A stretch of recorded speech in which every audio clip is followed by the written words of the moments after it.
Welcome to AC Bible for tonight's contest between your Leander Lions and the visiting Rouse Raiders. It is middle school night, a red out, if you will. The stands are filing in a little bit earlier than normal. I expect we'll see fans coming in throughout the early part of the first half based on the earlier adjusted starting time. It looks like there is a danced team that is. It's not really. Doesn't look like the Bluebells. They're not wearing blue, so missed Mark McCart's announcement. It is the Bluebells wearing red tonight. We're just going to bring you this action real quick. We are missing an important part of the crew, our camera person, Peter Casimir. So we will be bringing you the camera angle from our booth. We apologize, but based on limited equipment and volunteers, we're making do with the best that we have here tonight. And we'll turn it over to the Bluebells for their performance. We'll be right back.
As I mentioned, it is red out, a middle school night here on the campus of Leander High School for tonight's contest between the Leander Lions and the Rouse Raiders.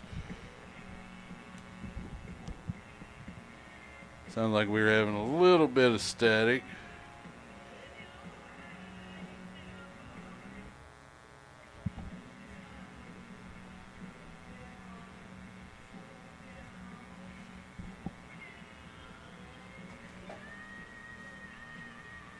But we will bring you all of the action here shortly. As I mentioned, it's middle school night. The captains for tonight's game for your Leander Lions are going to be number 7, Tyler Mormon, number 21, Camarion Gordon, number 60, Dustin Stanton, number 82, Dilraj Sandhu, and the honorary game captain is Axel Obergon. The players of the week from the Lake Belton game are Jeffrey Moffitt and Aiden Passe on the offensive side of the ball. On the defensive side of the ball, Tyler Mormon had a lot of tackles against the Broncos this past Friday. And special teams, again, Rene Rodriguez. Just a fun fact about Rouse High School. It opened in 2008. It was originally part of LHS's school attendance zone. And that means that many of Rouse's first students, their first athletes, and even their first coaches have Leander Lion roots. And so this is a rivalry, to say the least. Should be a good game. We'll bring you all of that action here shortly. You can see there on the camera the middle schoolers are making their way into the tunnel to do a run-through.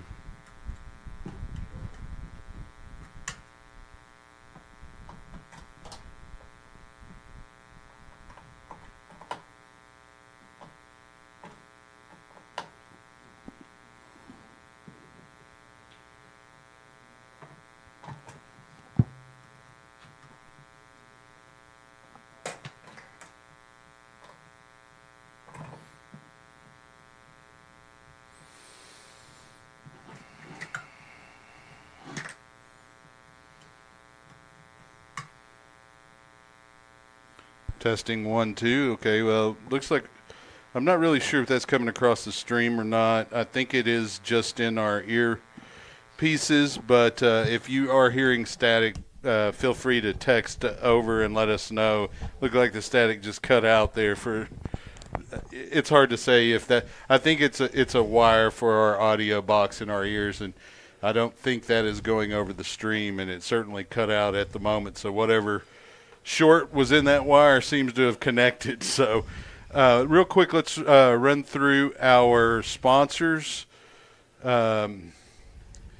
The gold sponsors are Mercy Veterinary Hospital, online at mercy-vet.com, and RDZ Roofing, online rdzroofing.com. The silver sponsors are Raising Cane's Chicken Fingers, Mechanical Roofing and Exteriors, and 7 Brew Coffee. The bronze sponsors are Texas State Optical in Cedar Park, Austin Telco Federal Credit Union, Sisk Rob Incorporated, and JT Reisdorf with State Farm. The podcast sponsors are Daddy's Chicken, The Lucky Rabbit, Guaco Taco, and this upcoming podcast on Wednesday at Trunk or Treat is sponsored by Marco's Pizza. The Roll Pride sponsor is Plains Capital Bank. And our Lion Pride sponsors include Great American Cookies and Marble Slab Creamery, Blue Bottom Pools, Toyota of Cedar Park, La Chaparita Meat Market, Leander Veterinary Clinic, and Leander Orthodontics. And speaking of sponsors, the coaches want to shout out Mr. Rodriguez, our color commentator, Frank, for providing tacos from La Chaparita Meat Market for the coaches on game days. Just want to mention he also was awarded the Hype Beast Award this past week, has been wearing that chain proudly all week long. Former winners include Sunshine Smith, the parents, students, cheer, Bluebells Band, and Lion Elite, as well as Mark McHarg won it for the Glen game. For the Colleen Chaparral game, it was Liam Gaither, one of the Lion players. And as we mentioned, Frank the Dog Rodriguez won this week's Hype Beast Award. Frank's generosity is felt across the board. As the owner of RDZ Roofing, a gold level sponsor, he goes above and beyond, even feeding the entire coaching staff breakfast on game day single-handedly. I'm pretty sure the ladies at La Chaparita Meat Market might have something to say about that. That's real dedication, and the legacy doesn't stop there. His son Axel is already making his mark in the Leander football family. He's a middle school player and one of the trusty ball boys. You might look like an adult down there on the sideline. He's a middle schooler, but he's as big as a man. He was honored tonight as an honorary captain, as we mentioned. And he's carrying on the Rodriguez tradition of loyalty and Lion pride, being instilled greatly.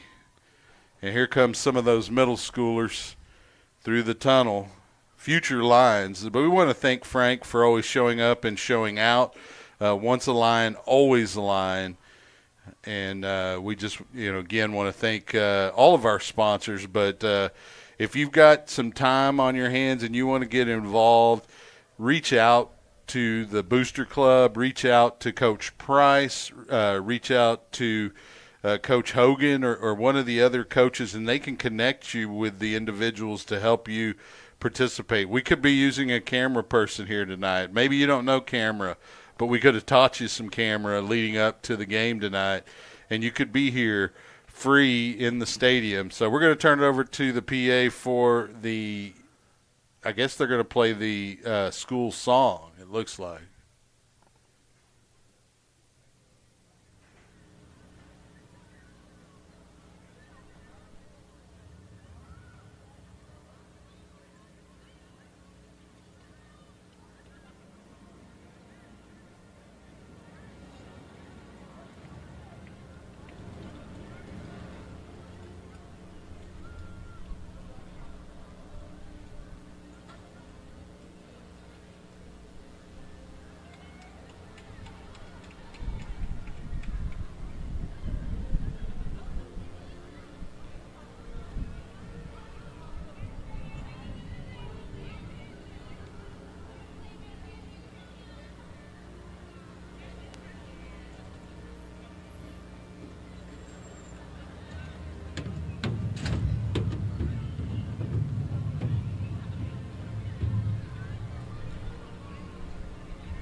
current and future Lions celebrating the school song there here on middle school night at AC Bible. If you're on your way, we thank you for tuning in, and just ask that you drive cautiously on your way here. The reason there's an early start for tonight's game is due to potential inclement weather, which in my experience means it's probably not going to happen.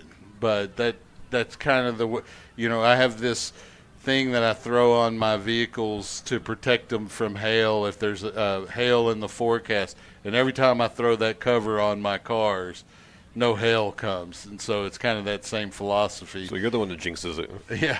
Had I actually washed my vehicle, it might be more of a concern for us here tonight. We want to mention a new tradition here in the Lion football program. It's the Lion Golden Football Slam. The football team has kicked off this new tradition. Whenever a player scores a touchdown or makes a big play, they're handed a golden football and get to slam it through a basketball hoop set up right in the front of the Lion Pride, that student section where they're just going crazy. It's part celebration, part hype builder, 100% school spirit. It turns every big moment on the field into an unforgettable highlight for the whole crowd.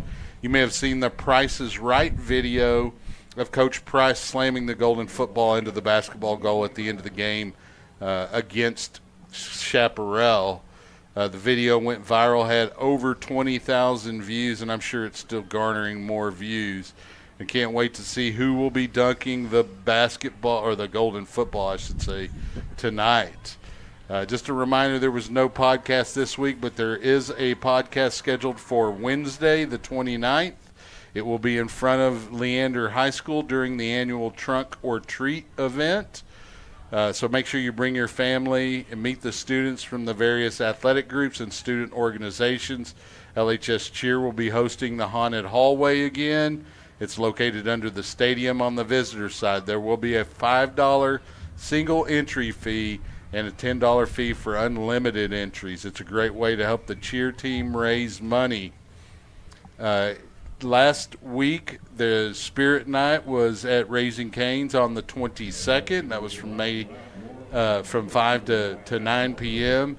On the 24th, which is today, they had the elementary car line where varsity players open car doors for elementary students to get them excited for tonight's middle school Future Lions game. And just, again, reminder that upcoming Trunk or Treat, as well as the Leander Lions Lady Lion volleyball team, has a tiebreaker match next week at Glenn on Monday at 6 p.m. This match will determine district ranking that they will receive. So we want to make sure we throw our support behind the Lady Lion volleyball team. Now, Frank, we talked about it before last week's game, that it was a very important win for whoever came out on top. Well, it wasn't Leander. The Lake Belton Broncos came out on top, and as a result, they're in the mix for one of those 4 playoff spots with Cedar Park,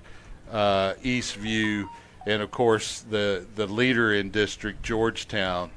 The Lions have a game on their opponent tonight, the Rouse Raiders, but this Rouse Raiders team came within 5 points of defeating the Georgetown Eagles. That final was 38-33, and they were able to score 70 points against the Chaparral. What are they? The Bobcats. Bobcats. Yeah. So they were able to score 70 points against that Chaparral defense. Now the Lions got close to 50 against Chaparral. Probably could have had more. So I suspect this to be quite a bit of a shootout tonight. The Lions, I think, have a little bit better defensive stats, but some of that could be based on opponents as well. So what are your thoughts about tonight's game? Yeah, that offense for the Raiders, they put up some numbers last week. 70-7. That's a lot of points right there. It is. So Morgan was 21 of 25 for 231 yards and 5 touchdowns. He slung that ball last week. And rushing, they had number 21, Jay Park. He had 10 carries for 62 yards, averaging 6.2 yards a carry. And number 24, Reyes, he had 11 carries for 63 yards, 5.7 yards a carry. I mean, they were just sharing that ball. And on receiving end, they had a number 4, Davis. He had 10 receptions for 96 yards and 3 touchdowns. So that's going to be their go-to guy. So the key tonight is locking down number 4. So they have other guys they pass the ball to as well. Number 7, 45 yards. But they don't they're airing it out. That's what they're doing. Well, and I think that's something that the Lions have to be cautious about is digging too deep of a hole. You know, if you allow a team that scores in bunches like the Rouse Raiders do to get a little bit of a lead, it makes it difficult to come back. This Lion team can keep the ball away from the offense by relying on its running game and that of Kamarian Gordon carrying the football for the Lions. I just want to mention one last thing as the Raiders come onto the field. There is a family divide here involved in tonight's game. We talked about some of the original Rouse people coming from Leander. Well, Leander's principal, Christopher Simpson's son, Tyler, is a linebacker on the Rouse Raider varsity team tonight. He'll be wearing number 16. Grayson Simpson is what he's listed at here on the roster, but I think he goes by Tyler. And I was just about to go over that defensive stats. Offensive line's going to have – the unit's going to have to put up some work tonight because they gave up – I mean, it looked like 7 sacks, and number 16, Simpson, had one of those hurries too. So they like to come for the quarterback for sure. Here come the Lions. And this is the camera angle you will enjoy throughout the evening. There'll be very little by way of zooming in. As you can see, the flags are whipping, wind blowing from the south. Probably ahead of the I guess that's a southerly front. You're the weather guy. We got a south wind ahead of the cold front that will be approaching during the night, which will be causing the thunderstorms. Okay. So it'll still be in the 80s though tomorrow, but next week for those wanting cold, we got some 40s in the picture for Wednesday and Thursday morning. Oh wow! I'm not afraid of that. It usually waits until Halloween, but it sounds like it might get here a few It days looks like early. cold front comes through Tuesday, and that's really going to cool us down daytime as well. It usually happens on that day of Halloween when the kids are wearing the super thin costumes that they bought at Spirit Halloween. They got to cover it with a They fur gotta coat. wear a coat and stuff. Takes away from the whole costume. So it looks like we're getting ready for the national anthem as what appears to be the middle school choirs from the schools that will feed Leander High School are making their way onto the field. The crowd mic is not working at its peak, but it is working, so we will try to bring you this. I just don't know. I'm not confident that the sound they will emit is going to be good enough to be picked up by the microphone that they have down there as they continue to pour what looks like around 100 kids onto the field. It's an orchestra out there. It is a whole crew for sure. A couple of football players there from Running Brushy Middle School. You see them wearing their jerseys. Future Lions. Crowd is on its feet.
There you have it. The middle schoolers bringing the fire with a rendition of the national anthem.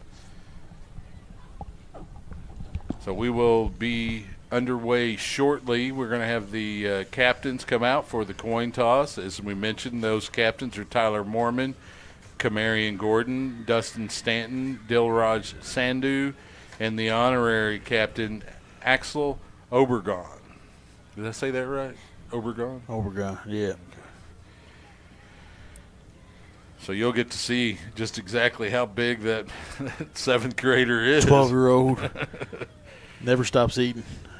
Well, that won't stop until probably, well, it may never stop, but, at the very least it won't be reduced until they're in their early 20s. Well, great. I want to pull out a mortgage just to feed them.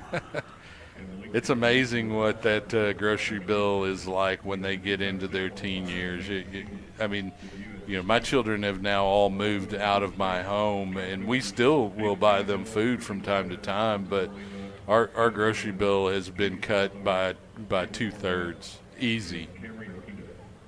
And there's stuff we have to be careful not to buy because it can end up going bad if we don't eat it, and it's stuff that they would eat, the first night it was theirs. Gallon of milk. Yeah. Yeah, all the cereal. Yeah, my bill gets quite high each week with my son that's a power lifter. So. Yeah. Lots of protein. Lots of protein, yes. Well, then they also sell those powders. And, boy, it's going to be a pain seeing the Rouse numbers tonight with the wearing gold numbers on white jerseys. It's real easy on the eye. So we got number 82 is not on the roster. We got number 15. That is Reed Henson. Also number 0, Adrian Abasoga, and number 1, London Morgan. Tonight's officials are from the Austin Football Officials Association. If you enjoy the sport and want to contribute to high school football in Texas, please visit Coin tossed. footballofficials.org and register to be an official next season. Looks like the Lions have won the toss. Headlines from Timothy Pruitt, line judge, Richard Hunt, back judge, Jeff Prosky, field judge. And I didn't see the signal. Did they elect to receive, or? That's what it looked like. 25-second clock, Jane Williams. Usually there's a signal. It's kind of the, we're receiving the football signal, but we didn't get that.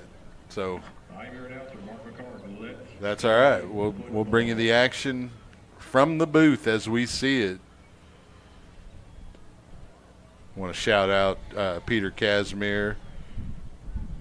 Just know you're missed, Peter, if you're listening. We miss you a lot, Peter.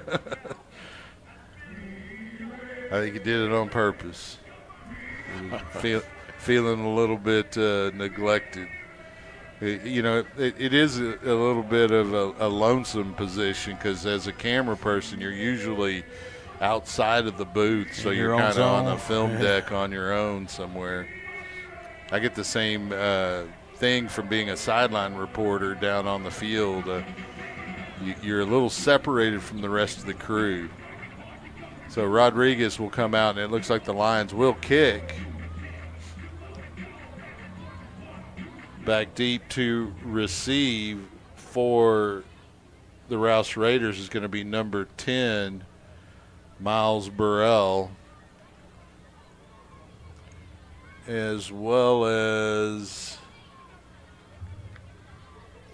I can't see that second. Looks like that's 13, Liam Mongold, sophomore defensive back for the Raiders.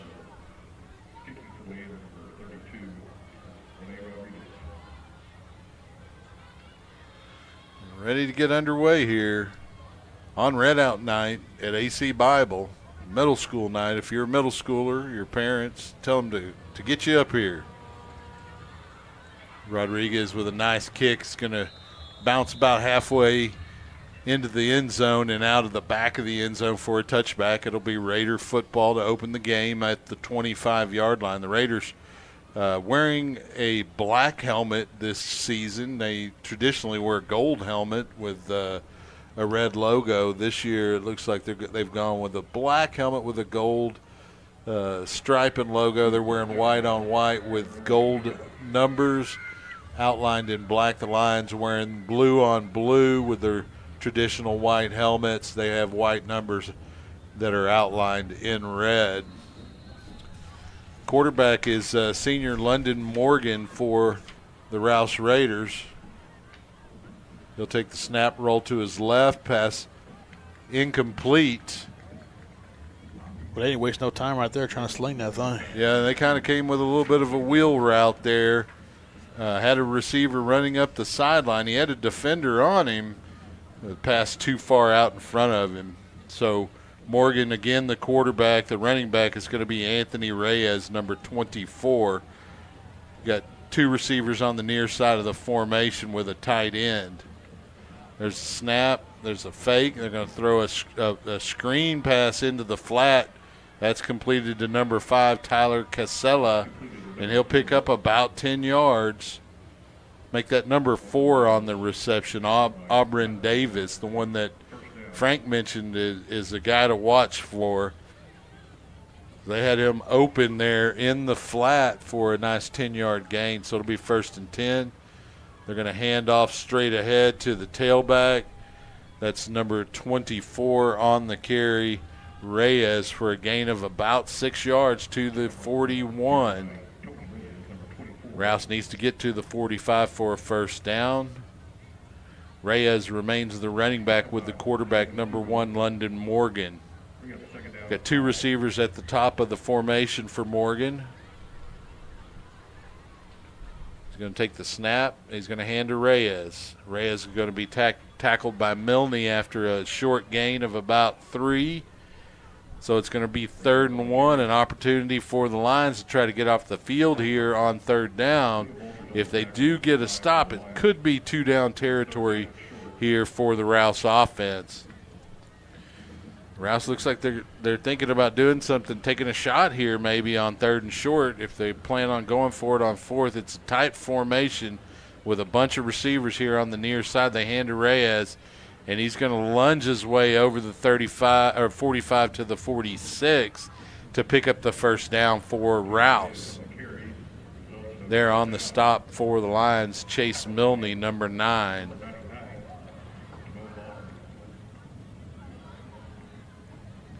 Looking at that Raider sideline, I noticed that Coach Lawrence, our old trainer back in the days, is a Raider now. Yeah, he moved over there a few years back. Quick snap and throw to the flat. It's going to be completed to number 6, Lopez. And he has a nice gain after the reception. It was just a quick pitch and catch, gain of 6, maybe 7 yards. And Tyree was all over there right there. He almost had that one going the other way. They'll bring Davis in motion. They're going to pitch it to him on the jet sweep. He's going to be slung down by Timon Lawson, but not until after he picks up the first down at the line 41. And it looks like Rouse was trying to play with a little bit of offensive tempo here. Morgan and Reyes in the backfield for the Raiders.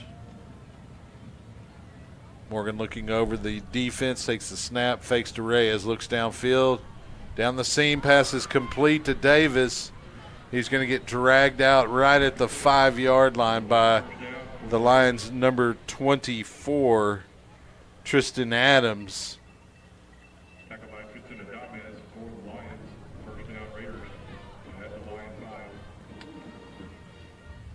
So coming up to the line of scrimmage is the quarterback, London Morgan. They get in an I formation, an under center formation, a kind of a traditional pro set. Davis, the tailback, in the formation. Reyes, the fullback. They hand to Davis. He runs behind Reyes, and not much there off right guard. He'll pick up maybe a yard or two. Chase Milne getting up off the bottom of the pile for the Lions. Going to be 2nd down and goal. Looks like they're going to give him the 2-yard line. Clock moving with 9:14 here in the first. This is the opening drive for the Rouse Raiders. The Lions deferred receiving the football to open the game. Morgan, the quarterback, takes the snap, hands to Reyes. He has a crease on the left side, and he'll have the first score of tonight's ball game. Little 3-yard run off of left tackle for a 6-0 Raider lead with 8:51 remaining in the first.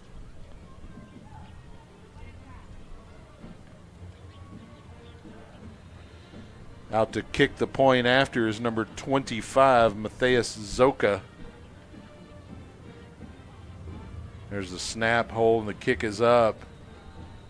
And it's good, and the Raiders have an early 7-0 lead. We're about a little over 3 minutes into tonight's ball game, and the Lions, this is what I was saying pregame, Frank. You can't dig a big hole against an offense like the Rouse Raider offense. They're gonna score some points tonight, and so you have to kind of match that pace to give yourself an opportunity late. You don't want to be scrambling for points in the second half of this ball game. Yeah, Raiders were pretty steady Eddie on that last drive right there. It'd be nice to get some pressure on that quarterback. When he has some time, he's putting on the dime right there. And one of the things that I noticed as well is they're getting that football out of there quickly on the pass plays.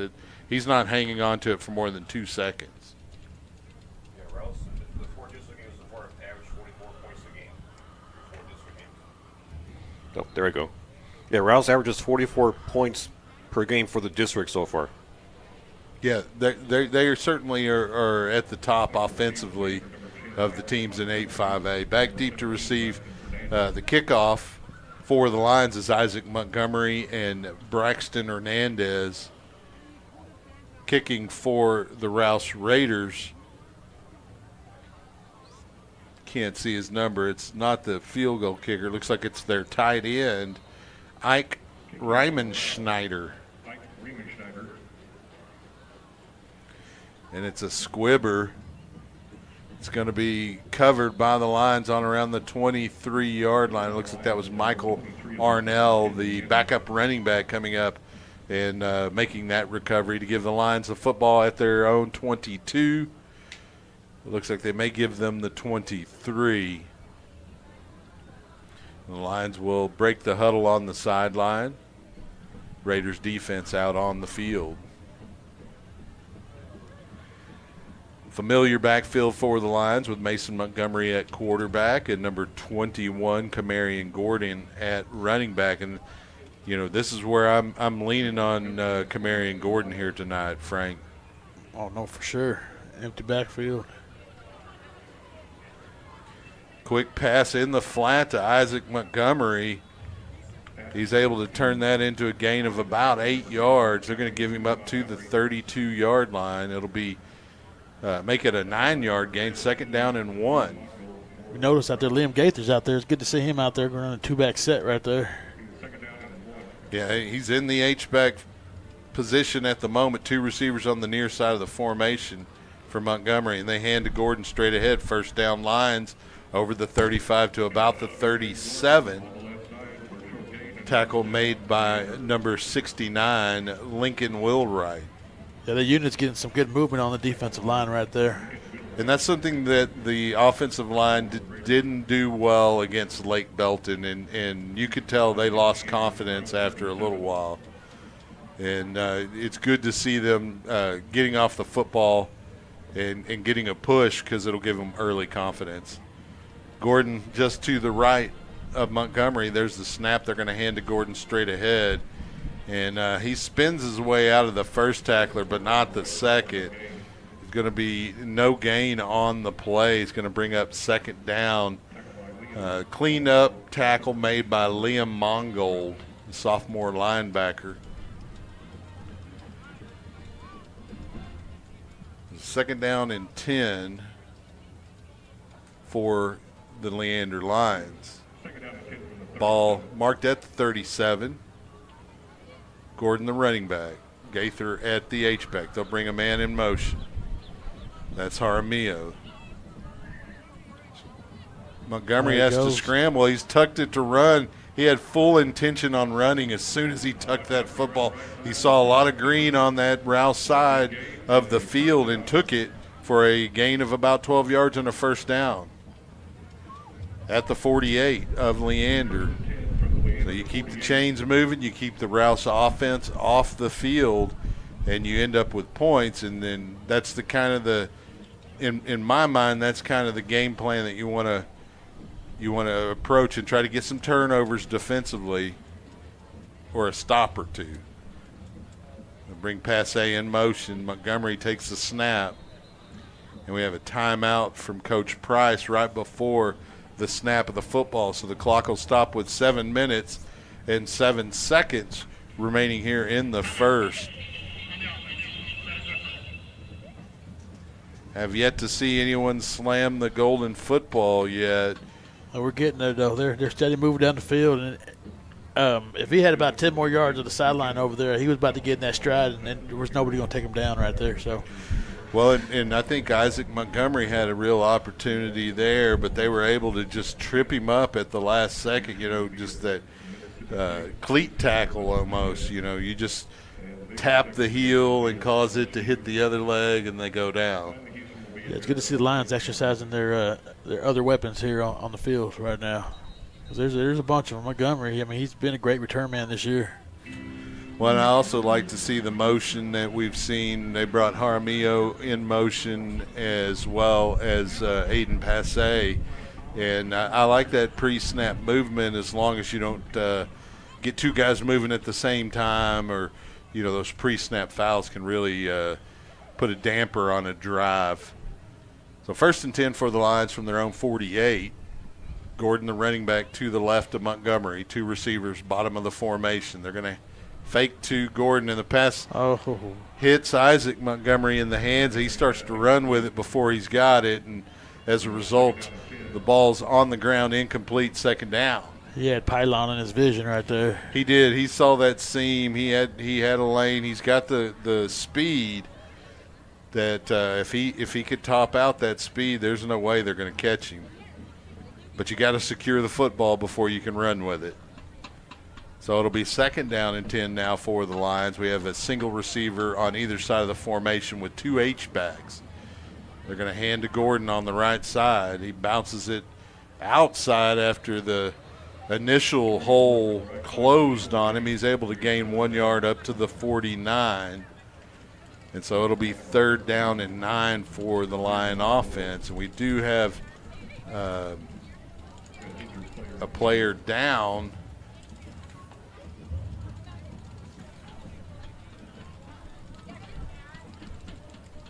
There's that big Brockman. Hopefully it's just a little cramp or something. Yeah, it's a little early for those types of things. It could be an ankle, but you just don't want to spend too much time trying to guess, because we're not doctors and we're certainly not down there. But Brockman, one of the many Leander Lions who have received offers to play football next season in college. Brockman won, Mason Montgomery on that list, as well as Tyree Smith and Chase Milne. And there are a couple of others I would expect to see offers come to and across their email inboxes, and Camarion Gordon's one of those. I would expect some colleges to show some real interest in the young man that touched the rock for the Lions. And it does look like Easton's coming off under his own power. Doesn't seem to be any hitch in his get along, as they say. So the Lion offense will come out without Brockman. Coming in to replace him is Lane Bagby, number 73 for the Lions. 3rd down and 9 here for Mason Montgomery in his offense. Gordon, the running back. They'll bring Jaramillo in motion. Montgomery dropping straight back. Little screen pass to Gordon, and it's going to be cleaned up as soon as the pass was there. It was well executed, but Liam Mongold of the Rouse Raiders had that sniffed out and was just sitting back waiting for Gordon to make that catch. And so the Lions will have to bring the punting unit out here with 6:14 remaining here in the first. And so Rene Rodriguez, the Lion punter, will come out. Back to receive the punt for the Rouse Raiders is going to be number 14, Cohen May.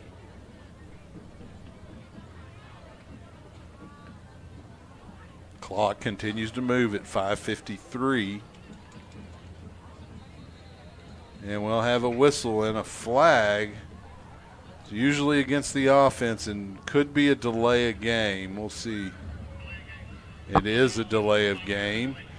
And that may have been intentional or not a real concern if you're going to punt in this situation. Rodriguez certainly has the leg. Yeah. You certainly aren't worried about burning one of your timeouts in that situation. The Lions have already used one here today.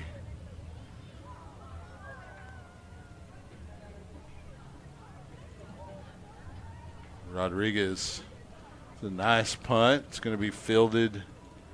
It's not going to be fielded. It's going to bounce over the returner Cohen May's head and into the end zone for a touchback. Maybe one more delay game right there would have been good. That's just it. You know, I mean, you give yourself that additional 5 yards. You know, obviously you want to put some kind of backspin on that kick so that when it hits inside the 10, it sits down. But that's easy to say. It's not a very easy thing to do. That's still a great leg, though. I mean, that's some yards on that one. Oh, yeah. It's not as good as it could be. That's the only difference here. So Morgan, the quarterback for the Rouse Raiders, will line up with his running back next to him, Anthony Reyes. We have a couple of tight ends, and they'll hand to Reyes. He's got a lane on the left side, and he'll get a gain of about 10 yards to the 30 for a Raider first down. Number 9, Chase Milne on the tackle.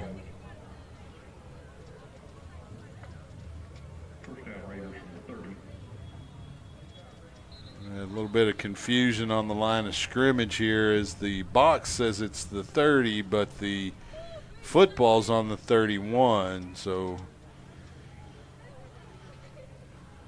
and they adjust it back to the 30. Devil's in the details. Yeah, that yard could be the difference in this drive.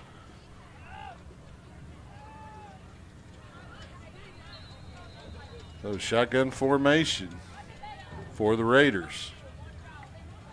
Snap, they're going to hand to Reyes. The Lions able to close the running lanes there and minimize the damage to about a yard.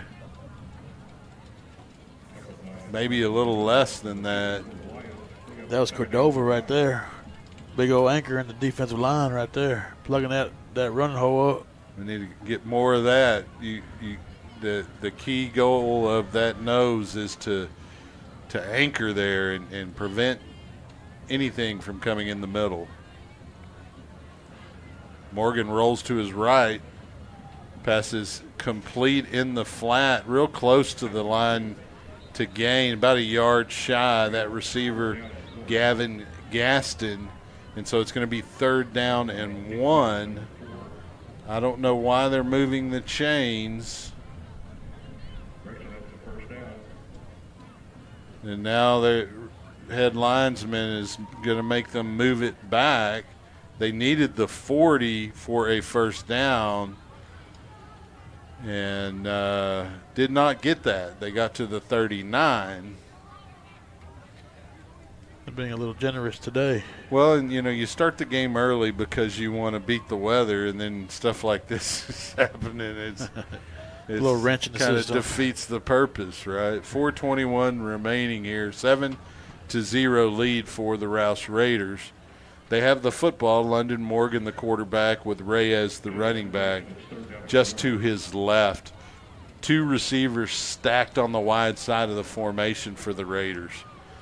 They're going to hand to Reyes. And there's a penalty flag in the area of what's typically a hold. Lions able to minimize any damage and stop that from being a first down. It's going to be 4th down depending on the penalty, and it is a hold. And, I mean, I think you accept this here and make it 3rd and 11 instead of 4th and 1. And it looks like that is what Coach Price will do. Yeah, Liam Walters came off the edge right there in that tackle. He just had no choice but to hold on to him. They had it stopped, but, you know, I think Rouse going for it on 4th and 1 is easier for them to execute than going for it here on 3rd and 11. They'll tighten their formation up, 2 receivers on either side, real close to the line. They'll send one in motion out wide. Morgan drops back. Pass intended for number 6. Alfredo Lopez is going to fall incomplete, and the Raiders in their second drive will peter out, and we'll have to punt here on 4th and 11. That was great coverage right there. I mean, he had nowhere to go. So Hernandez will be back to receive this punt.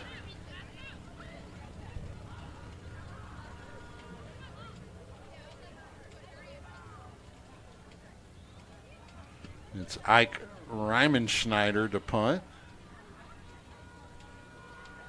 Hernandez fields it at the 34. He's got the 40, 45. He breaks the tackle there, 50. He'll spin his way into Rouse territory to the 46, where the Lions will have their starting point for their second drive of the evening. They were able to, despite kind of bogging down on that first drive, get a stop defensively and prevent the Rouse offense from adding any points to their total.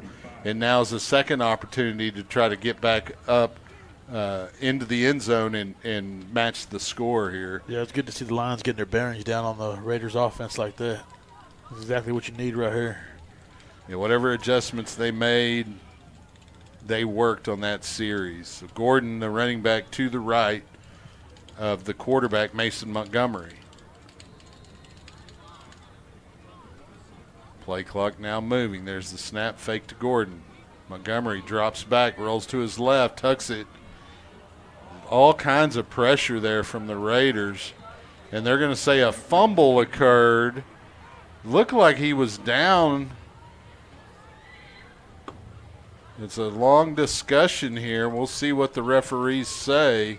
They're going to say there's Rouse football. The first turnover of the evening will go to the Raiders, and that's one of the things you cannot do if you're a Leander Lion, is turn the football over. Now the Lions are going to try to have to get it back here, see if they can get another stop.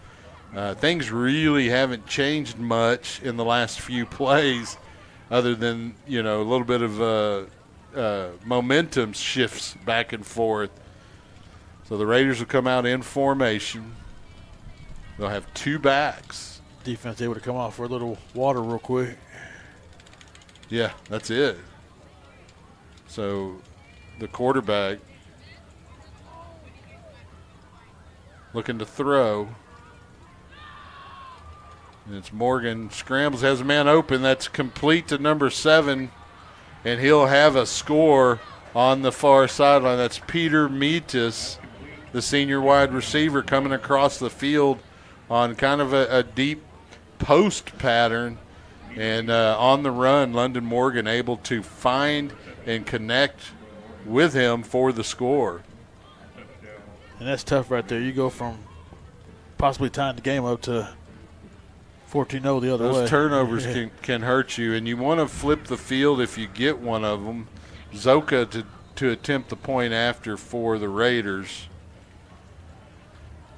And they did. They got a turnover, and they went for a big play, and they got it. And now they're up 14-0 after the point after is connected. And the Lions are going to have to get an answer here real quick, or they're going to have to see the momentum slip away, similar to last week's game against Lake Belton. Yeah, it's real important not to fall back behind 3 touchdowns that quick.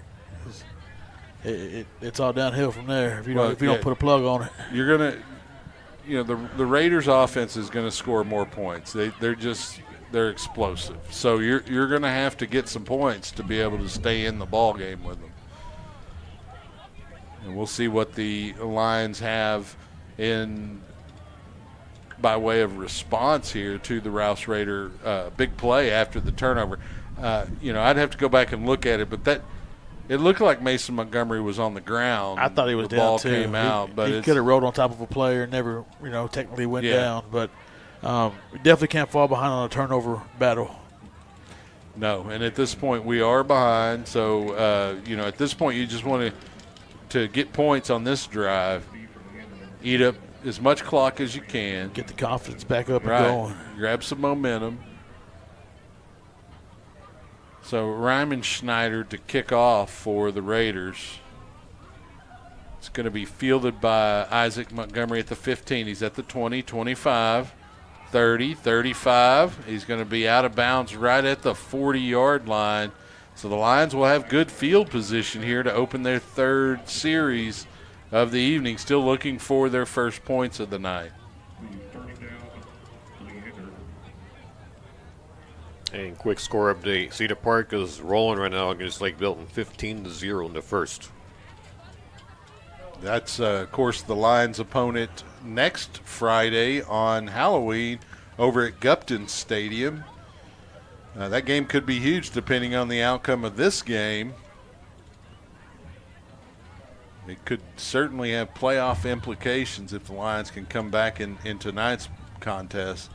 May still anyway, depending on how things shake out. Gordon in motion. Montgomery drops back. Has Gordon on the wheel route right on the sideline, but he's too close to the sideline to stay in bounds. He had no defenders around him. He'll pick up a first down with a gain of about 14 to the 46 of the Raiders. But, man, he had about 20 yards in front of him if he could have kept his balance there, had to tiptoe to stay inbound. Yeah, there's a great play right there. There's no one catching them in motion like that on their heels. I mean, it's going to take a while to catch up to him. And once he gets going, I mean, that's a good play right there. It's a well-designed play as they had thrown it to Montgomery earlier, and he almost broke one. A little pump fake to Montgomery on that one, and they had Gordon come out on a wheel route behind that. Lions having a little bit of trouble getting their formation down. They got it. Montgomery with a keeper.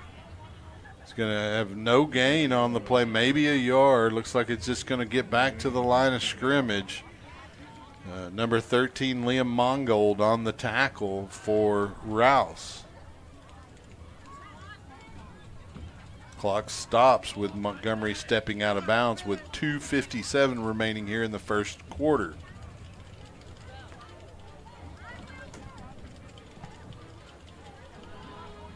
Lions will break the huddle. They'll have an H-back in the formation, two receivers here on the near side. Fake to Gordon, and it's tipped into the air, caught by Isaac Montgomery, and he spins towards the 40.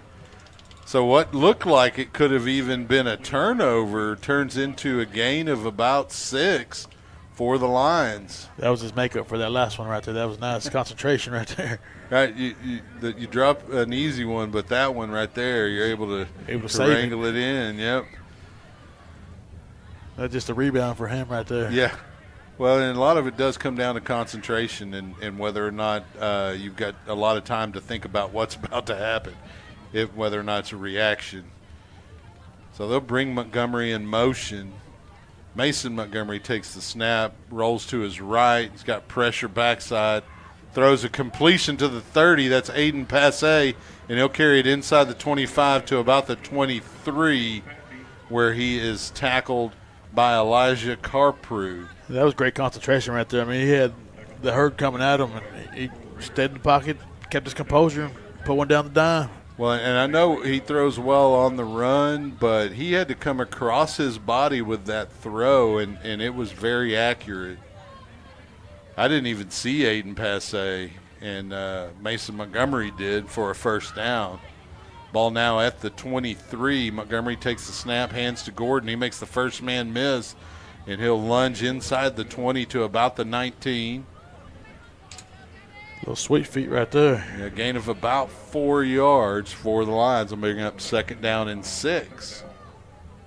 See the Lions gaining their momentum. The unit's putting the hat on the hat. Yeah, you go down there and you get the touchdown on this drive. You can pat yourself on the back for putting together the drive and executing, but you got to do it. We're still 19 yards away from pay dirt. Montgomery takes the snap, hands to Gordon. He cuts into 15, lowers his shoulder for a first down to about the 11. Yeah, Montgomery's over here just chipping away at this defense over here. I mean, Gordon is chipping away at this defense over here. And you keep feeding them the football, they're going to wear down, and those are going to be 10, 12, 15-yard gains. Carprew on the tackle on that last run. Gordon, the running back, two receivers top of the formation. They hand to Gordon. He's inside the 10, spins his way down to the 5. They're going to mark him at the 6. Gordon's getting warmed up. So that's a gain of about 5 yards. 2nd down and 5. The clock ticking at 1:13 remaining here in the first quarter. Yeah, once that unit gets going and Gordon gets warmed up, they go off each other, and that synergy is just amazing. And the defense is getting good rest right now. They've already covered what they want to do schematically. A couple of H-backs. Fake to Gordon. Montgomery's going to keep it for the score. Nice little read, and the secondary for the Rouse Raiders just didn't have a reaction. They saw Montgomery tuck it, but they also had receivers that they had to cover in the end zone, and he's just too fast. Hey, once he gets in that stride and breaks that gear, it's over with. Yeah, he covered that 8 yards very quickly. So Rodriguez will come in for the point after. High snap, able to get it down. Rodriguez able to punch it through, and so great job there by the Lion holder. And I think that is, I'm not sure who that was. I thought it was Charlie Nickel, but I didn't get that number. Anyway, that's a huge extra point. That was Dustin Stanton right there. Stanton. So you don't realize how big that point is until you're down 2 touchdowns and you don't get the extra point. So now you're only down the 1 touchdown. Do the Lions pull out some trickeration on their kickoff unit? We've seen it over the years. Is this the moment? I wouldn't be surprised. I wouldn't be surprised, but I say no. Right. Coach McClain, the special teams coordinator. Rodriguez puts toe to leather and boots it out of the field of play, out of the back of the end zone. Of course, he has the wind at his back, and that does allow it to carry a little bit, but that is a easily 70 yards in the air. Pretty impressive. And so it'll be 1st and 10 for the Red, or almost call them the Red Raiders. The Rouse Raiders, this their 4th offensive possession. They'll come out in a pro set. Under center is Morgan. He'll take the snap. Pitch to Reyes going left. He's going to get a nice gain of about 6 yards off left tackle. Getting up off the bottom of the pile for the Lions is Virgil Garcia. So it's going to be 2nd down and about 3. Backfield remains the same for the Raiders. Anthony Reyes at the running back. The quarterback, London Morgan. Also back there is Auburn Davis and Peter Metis. All have had big plays here so far tonight. And it looks like they're going to allow the quarter to expire and flip field. So I guess they want the wind at their back. I don't know, maybe that's the reason. So it is 14-7 as we move into the second half of the first half, otherwise known as the second quarter. It's a play on words there. Yep. Sometimes you got to think of creative ways to say the same thing. To get your Dr. Seuss on right there. There you go. Well, I can make up words too. It's just some of the problem with the words I make up. They end up sounding worse than they were intended. You're right. That's just being from Waco, Texas. It probably has something to do with it. And so the teams between quarters do spend a little bit of time. It's kind of an unofficial timeout. The referees will allow them a minute or so to kind of get a little bit of coaching in.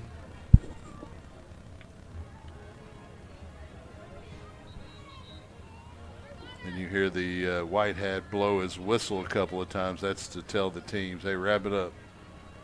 Let's get this back underway. See if the Lions go ahead and even up the turnover ratio right now.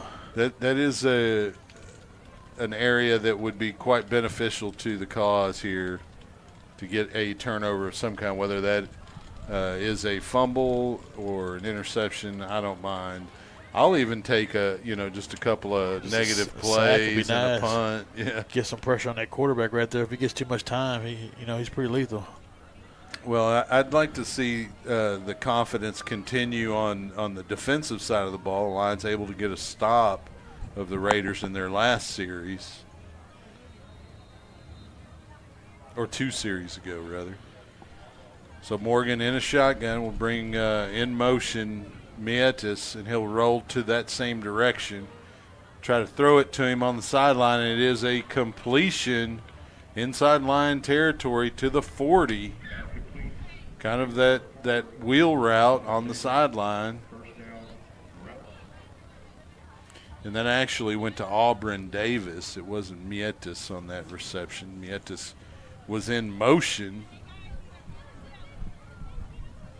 And the handoff's going to go to Reyes straight ahead, and he picks his way for a first down, or just shy of the line needed by about 2 yards, as the chains weren't even set on that play. They can't keep up with the tempo of the Rouse offense.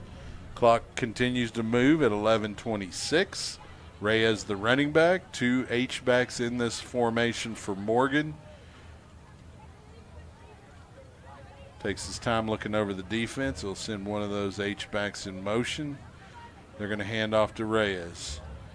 And he finds a little bit of a crease and picks up the first down right off the left side. Started to his right and then cut back across the center to pick up the first.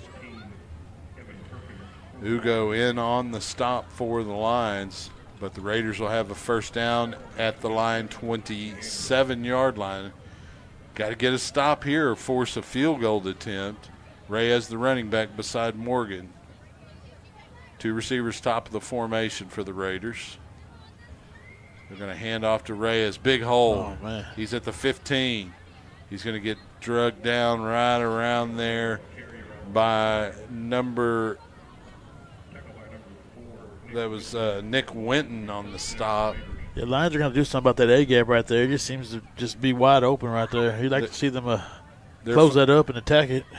They're finding a crease, and it's on either side of the nose.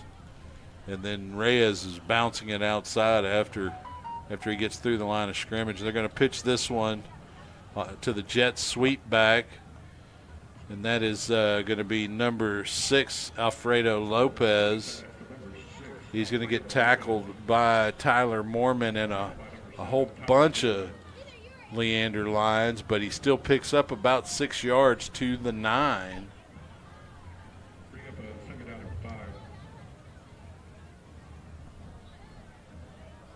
Raiders will have 3 receivers top of – nope, change that. They're going to tighten up their formation and have their 4 receivers real close to the offensive line. Reyes and Morgan in the backfield. Morgan takes the snap, rolls to his right. Looking downfield, decides to run. Will step out around the 8-yard line. Shy of the line needed for a first. It's going to be 3rd and about 3 yards. And that's the good thing about Liam Walters all season. He's able to make them tackles one-on-one and out on the island by himself. Yeah, and you could tell that London Morgan was hoping to fool him by pointing downfield, but he was unfooled. Reyes takes the handoff, and he's got open field. He's going to be in for the score. It looked like he was tackled by Tyree Smith at the goal line, but able to reach the football across the line for a 20-7 Rouse lead, point after attempt coming up. They're going to have to find a way to put a governor on Reyes right there because he's getting a little too many. He's getting too many yards. He was averaging 6.7 yards a carry last game, and he's on track to do it tonight. Matthias Zoka for the point after. Snap, hold, and kick is good. It is now a 21-7 Rouse Raider lead over the Leander Lions with 9:23 remaining in the first half. So you have to respond. You have to get points. You know, you're kind of back in the same situation you were moments ago before you scored your first touchdown. You don't want to allow Rouse to get more than a 2-score lead on you. Yeah, then the momentum just goes down from there. So. And they're too explosive offensively. You're going to have to find an extra possession somewhere, whether it's a turnover, some forced punts from the Rouse offense. You're going to have to get some extra possessions. So back deep to receive for the Lions are Braxton Hernandez and Isaac Montgomery. Kicking for the Rouse Raiders is Ike Reimenschneider.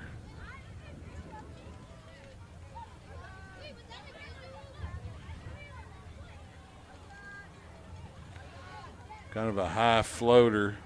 It's going to be fielded by Hernandez at the goal line. He's out at the 15. Breaks the tackle, spins past the 20 to about the 24 before he's wrapped up there by the coverage team of the Raiders.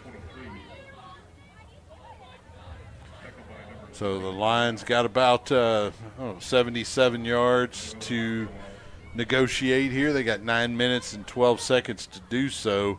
Plenty of time here in the half to try to get some points going into the half, knowing you're going to receive the third quarter kickoff. Let's see if the unit can keep it continuous with the movement on the front line. Mason Montgomery with Camarion Gordon to his left. They'll hand to Gordon. He's in the open. They trip him up at the last second. And that was the number 13, Liam Mongold, that really, I'm hesitant to say saved a touchdown, but if it wasn't a touchdown, it was down inside the 20 before somebody got to him. Because he had a lot of green in front of him. Yeah, he's about to put in fifth gear right there. So it'll bring up a 2nd down and 1. They give him a 9-yard gain to the 32. The Lions need the 33 for a first. 2 receivers top of the formation with an H-back. There's a snap. They're going to hand to Gordon. Gordon makes the first guy miss, is able to spin his way beyond the 35 for a Leander first down.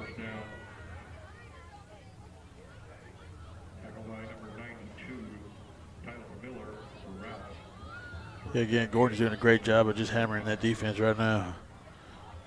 Well, and I think it'll pay off late if the Lions can continue to feed him the football. But at the same time, you're kind of dealing with, we can't let Rouse get away from us either offensively. So it's kind of strategic to continue to run the football as long as you do so successfully. Montgomery hands to Gordon. No, he doesn't. It's a pass. It's complete in the flat up to midfield and a little beyond. It looks like that's Isaac Montgomery on the reception. They're going to give him the 49 of the Rouse Raiders. Clock will stop briefly to move the chains with 7:46 remaining in the half. Yeah, we can continue to feed Montgomery on the outside. I mean, that kid's athletic right there. And he's a junior. He is. He's young. Gordon to the left of Montgomery. They're going to fake to him. It's Montgomery on the keeper. He's at the 45-40, 35-30, 25. Ball goes out of bounds.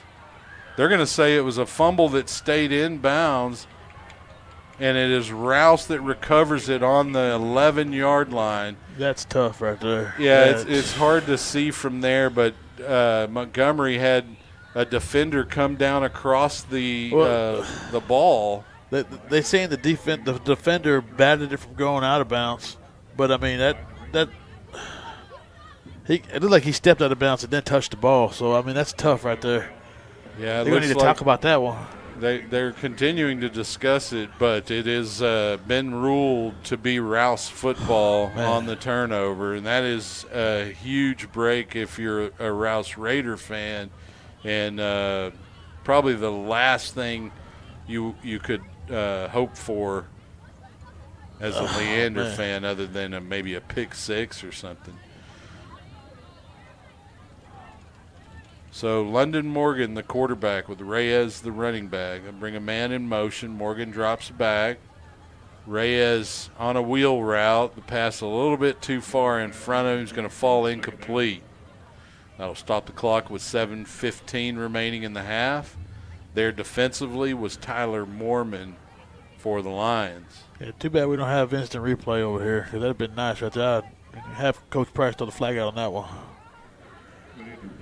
And it looks like Mormon may be shaken up a little bit, and so there will be an official's timeout. We'll stay here and continue to bring you action from AC Bible Stadium on Red Out. It's middle school night. If you have a middle schooler and you're tuned in, you should be up here. Get in the car and come enjoy the second half. If not, continue to stay with us as we continue to bring you all the action from tonight's game. The Raiders on top, 21-7. Lions were moving down the field to cut that lead to a 7-point lead, and Mason Montgomery on a long 30-yard run had the football ripped out of his hand. What looked questionable in terms of staying in bounds on the Rouse sideline, ruled by the officiating crew to be a fumble recovered by Rouse. And that's where we are. Yeah, that's tough. Like I said, you got to win that turnover ratio battle right there. Where were he, 2-0? Yeah, behind the 8-ball? Down 2. A couple of scores here. Eastfield leading Chaparral 21-0 in the second. Georgetown over Glenn 17-0 in the second. And then Cedar Park is still rolling 29-14 over Lake Belton. Lake Belton used all those points last week. Morgan will bring a man in motion for the Raiders. He'll roll that direction.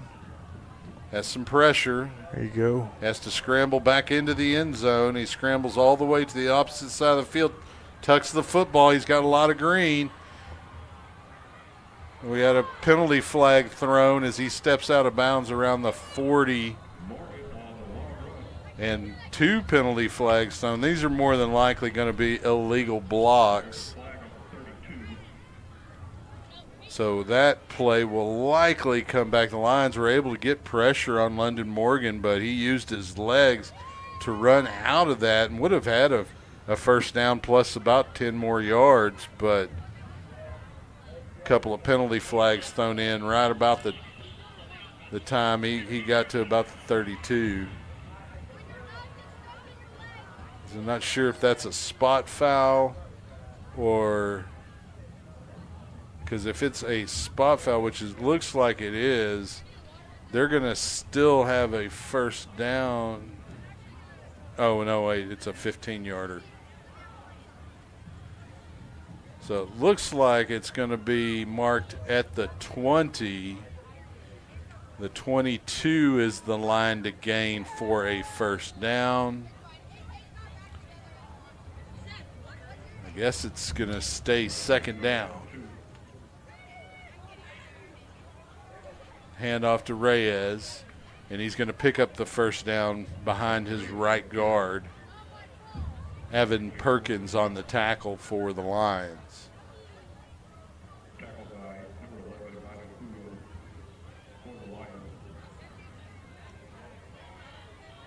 And that'll be a first down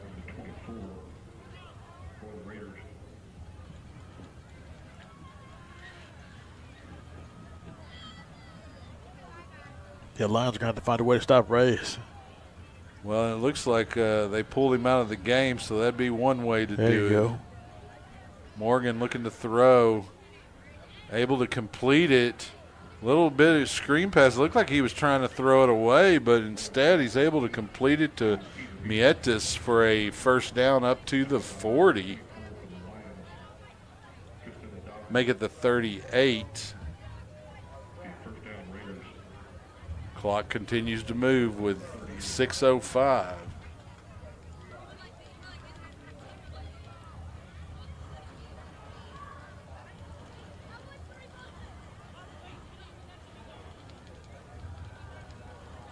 Handoff's going to go straight ahead to the running back. He spins his way for a pretty nice gain. That's a new running back. That's Josh Park.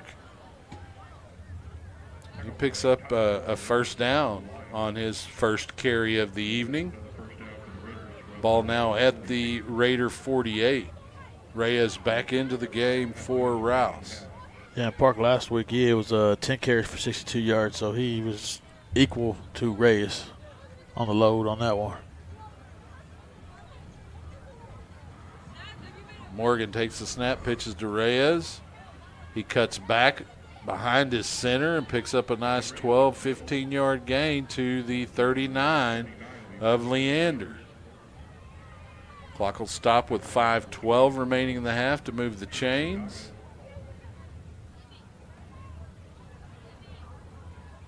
The Raiders are putting together another drive here. The Lions can ill afford to give up more points going into the half.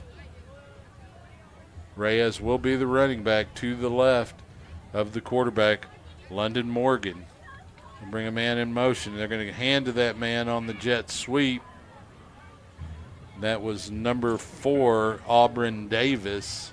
He'll pick up about 5 yards to the 34-yard line. Clock continues to move.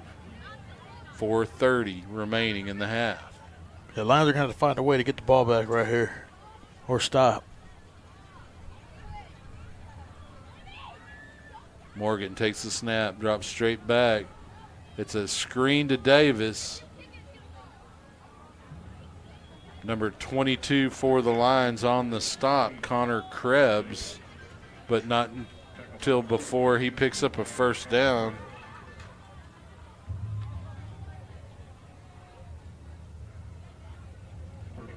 And looks like somebody burned a timeout. I didn't see who called the timeout. It is Leander who called the timeout. The coach wanting to keep a little bit of time on that clock in case the Lion offense gets another opportunity heading into the half. Just trying to slow down that tempo. They're getting 6 or 7, just gashing them. Well, and you also give your defense a little bit of a breather, a little bit of a little pep talk. Yeah, just a little squirt of water.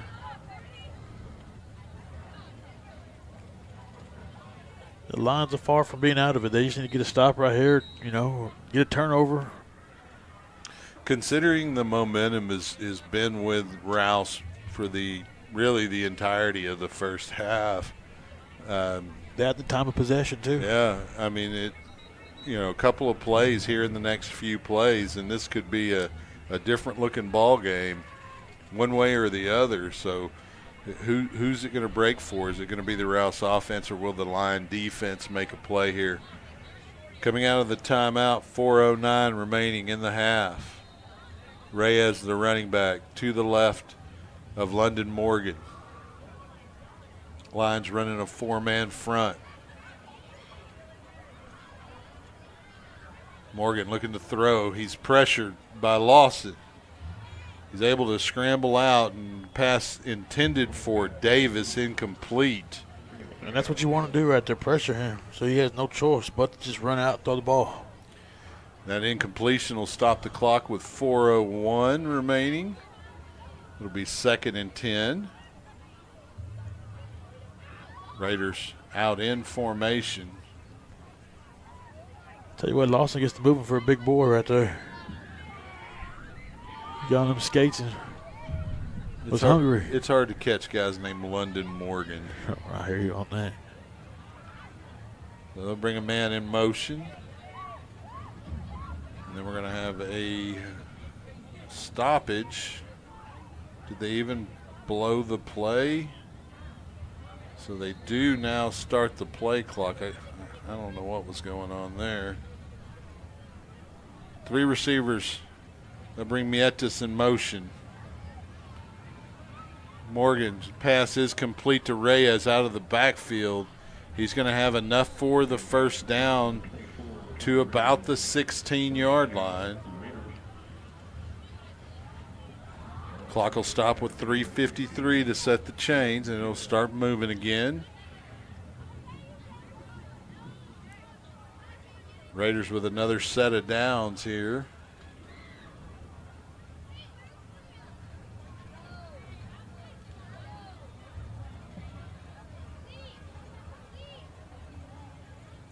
Morgan looking over the defense.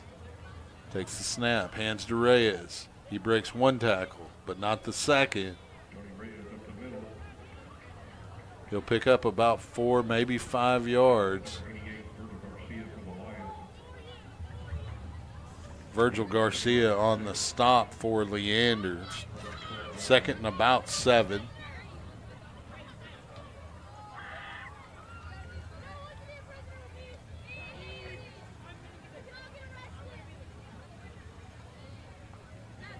Morgan pitches to Reyes. He cuts in, then back out. On the stop for the Lions is going to be Tristan Adames and Tyler Mormon, but it'll be another first down for the Rouse Raiders. It's now 1st and goal, ball at the 4. Clock continues to tick at 2 minutes, 40 seconds remaining in the half. Reyes to the right of his quarterback. Morgan.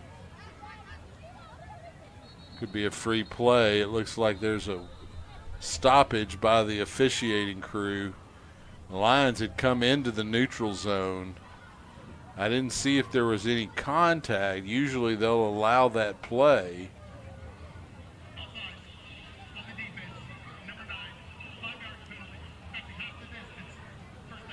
So I guess they're saying there was contact, because typically you don't blow that play dead if somebody jumps across unless they're unabated or you make contact, which is known as encroachment. That's not what they called, though, which, if you think about it, it wouldn't have mattered either way, but the play was a busted play.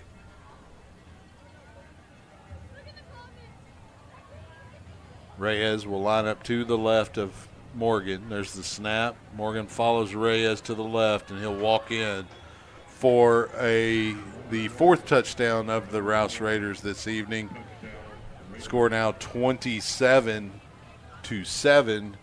and we are at the 2-minute timeout with that score. The point after will be executed, and then we'll have the timeout and finish out this first part of tonight's ball game.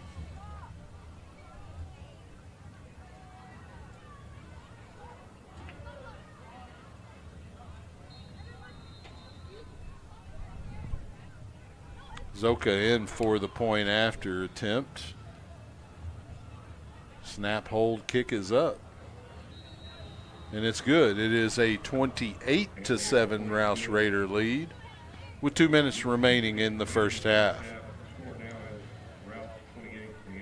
I just want to remind everyone that this coming Wednesday at Leander High School is Trunk or Treat. It is an opportunity to dress your kid up a few days before Halloween, take them to get some candy from all of the different student organizations and sports programs within the school. It is always a fun event. We will be having a podcast. The pizza will be sponsored by Marco's for the players. But come out and meet some players and get some free candy. I know I will. There'll be plenty of it, too. Yeah, always is.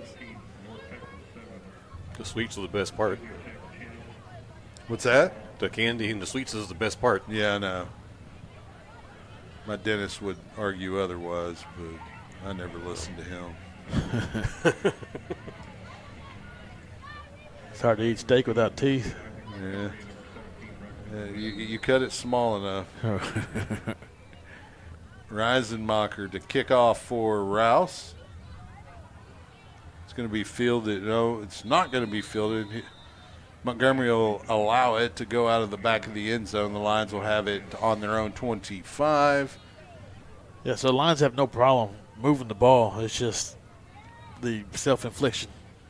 Well, and you know, that is a strategy of defenses, right? If you can force an offense to execute 8, 10, 12-play drives, what that does is it gives them more opportunities to make mistakes.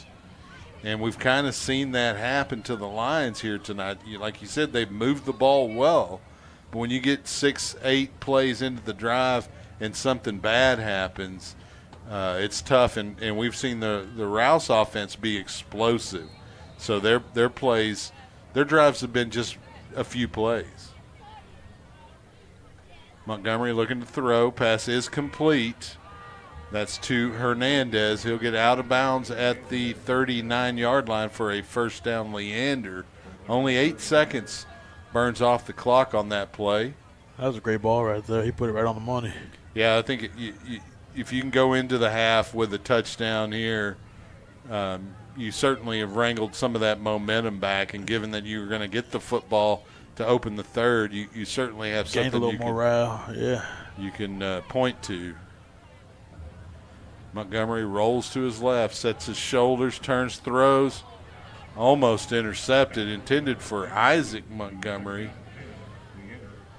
Out there, number 13, Liam Mongold.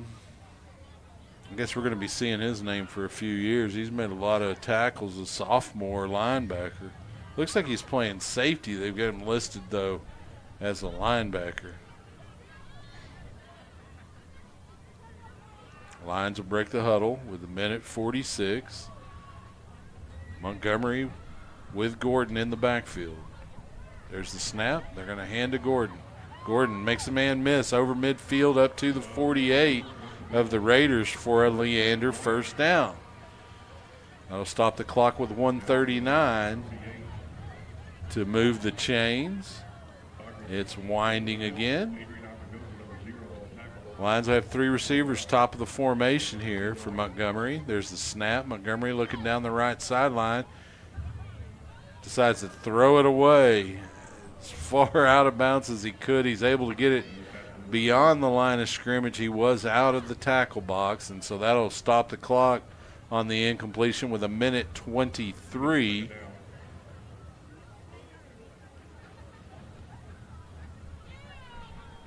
Glad he was comfortable enough with that arm strength to get back out there and throw it off his back foot like that. Yeah. I was a little worried I that thought it was wasn't a gonna B-ball. make it. Yeah. So Gordon just to the left of Mason Montgomery. In motion is Dominic Jaramillo. They'll bring Hernandez in motion. There's the snap. Montgomery looking to throw. Hits Gordon on the little screen. He's able to twist forward, kind of semi-break a tackle and carry it up to the 45. It'll be third down and about 7, and the Lions, somebody burned a timeout. So Leander burns its last timeout as they need to get a first here on 3rd and 7.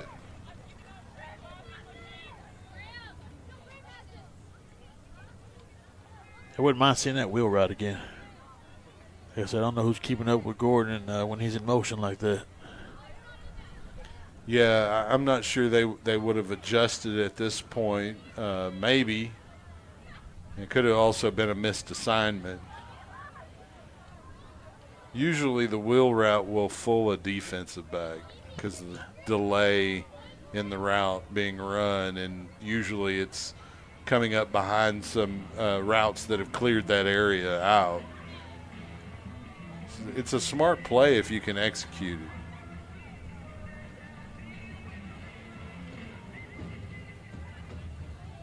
Two receivers either side of the formation for Montgomery. Fakes to Gordon, drops straight back. Down the seam, intended for Isaac. Oh, it's completed to Aiden Passe.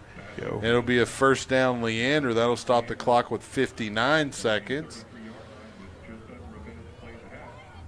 They'll set the chains and wind the clock. 1st and 10 from the Raider 34. Montgomery fakes to Gordon. Has a receiver coming across the middle. It's completed to Dominic Armillo. And that'll be another Leander first down. It'll stop the clock with 45 seconds. Lions able to get down quickly. Montgomery again, they run the same play to Armillo. This time he's stopped shy of the line needed by about a yard, but the referees will stop the game, and it's going to probably be a timeout. It's good to see Armillo out there. Yeah, a couple of plays in a row, just relying on his athleticism on that. You know, that's a tough route to cover as a defensive back because you don't know when he's going to make that break across the field, and you got to be able to do it quickly, and you're reacting. You know, you have that microsecond of hesitation.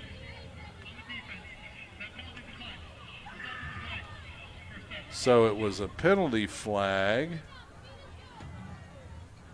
Must have been I didn't see what the signal was, but it was declined, and the result of the play was accepted, which gives the Lions a first down on the Raider 11.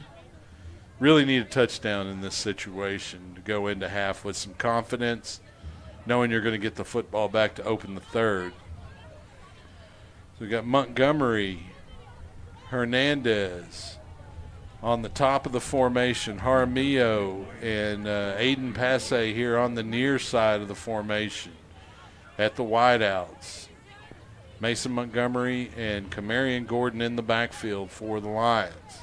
Of course, the big boys up front. They send Gordon in motion. Montgomery takes the snap, tucks it to run. He's inside the 5. Spins at the goal line. He's in for the score with 31 seconds. The Lions have cut the lead to 28-13. Point after touchdown pending. Rene Rodriguez coming out to provide that. Looks like the holder is Evan Linden.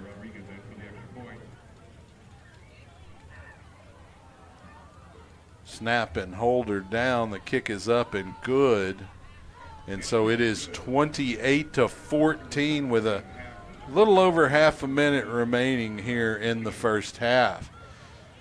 That's what you want right there. Yeah, you definitely, for a number of reasons. I mean, you got to get some momentum wrangled back away from Rouse. And so they were able to do that in that series.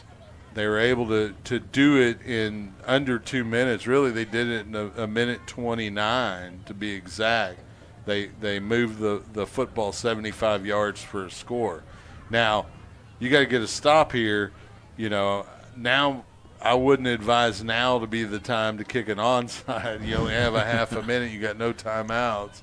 So I certainly would try to kick it as deep as you can now. The wind is whipping into the face of Rene Rodriguez, so it might not be ideal to get too much air under that football. You might want to kind of line drive kick it. You don't want to either, one, out kick your coverage or two, under kick your coverage. And the wind blows the football off the tee. As I mentioned, it is windy. It's blowing from the south to the north.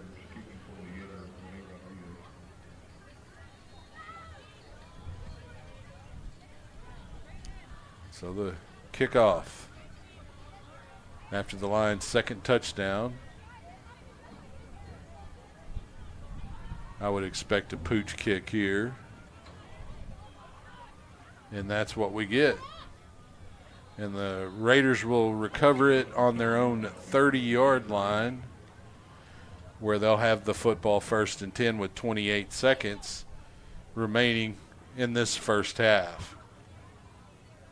What do you do here if you're the Raiders? Do you try to make a big play, or do you just kind of run the football and see what happens? I think they're going to try to air it out. I mean, the quarterback's been, dropping dimes all night. Well, they do have 2 timeouts. It's just under 30 seconds at 28 seconds remaining.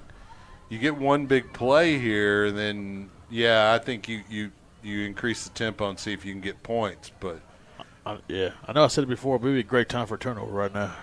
Yeah, pick 6 would be nice. Be awesome.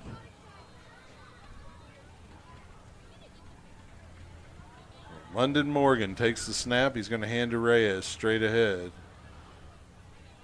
And he'll pick up about 8 yards to the 38. And that is what I was getting at. If that's more than a 10-yard gain, you hustle up and try to run another play. Looks like they're going to probably run one more play. Nope, they're not going to. The game clock's going to wind down, and that'll be our halftime score. Rouse on top, 28-14, but the Lions have something to build on going into the half. Stay with us for the halftime show. The crowd mic's not working the greatest, but we'll be able to bring you some of the halftime, and we'll be back for the second half.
Good evening, ladies and gentlemen. The Leander Independent School District and the Fine Arts Department at Rouse High School are proud to introduce to you the Rouse Royals and the Rouse Band.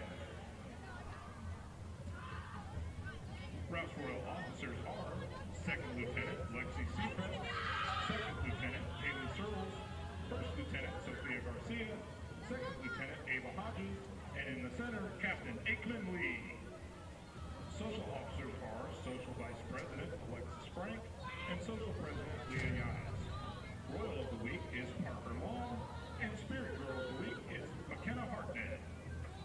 The Royals will now perform a high kick routine to X's and O's.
Ladies and gentlemen, the Rouse High School Royals. The Royals are under the direction of Amy McKee, and Jordan Peters. The Royals would like to thank their Regal level sponsors, Move Dance and Fitness, Redhorn Coffee Roasters, and Call Review. Royal level sponsors are Mo Design Company, Clear Choice Eye Care, Brown Guys of Pflugerville and Cedar Park, Harbor Roofing, Crawford Electrical Supply, and DJ Paul Seacrest.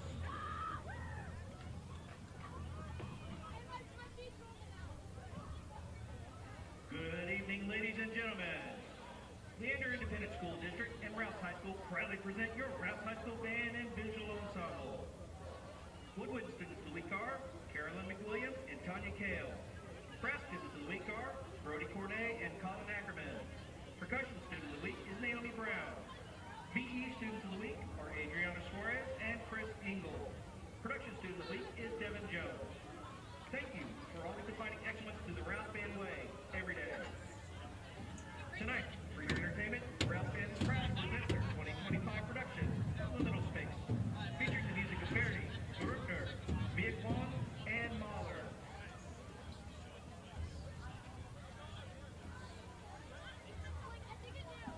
Now, under the field leadership of drum majors Monica DePauli, Sophia Franklin, Charlie Grandstaff, Abraham Lee, and Jacobo Velez, your Rouse High School marching band.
Visual Ensemble Director is Anthony Mondragon, and Dance Department Director is Amy McKee. Band field staff members are Amy Suggs, Scott Coward, Hunter Irwin, Jacob Ochus, and Joseph Raby. Ryan Johnstone is the Director of Band. Tonight's halftime performance is proudly brought to you by our current 25-26 Premier Gold or Silver level sponsors.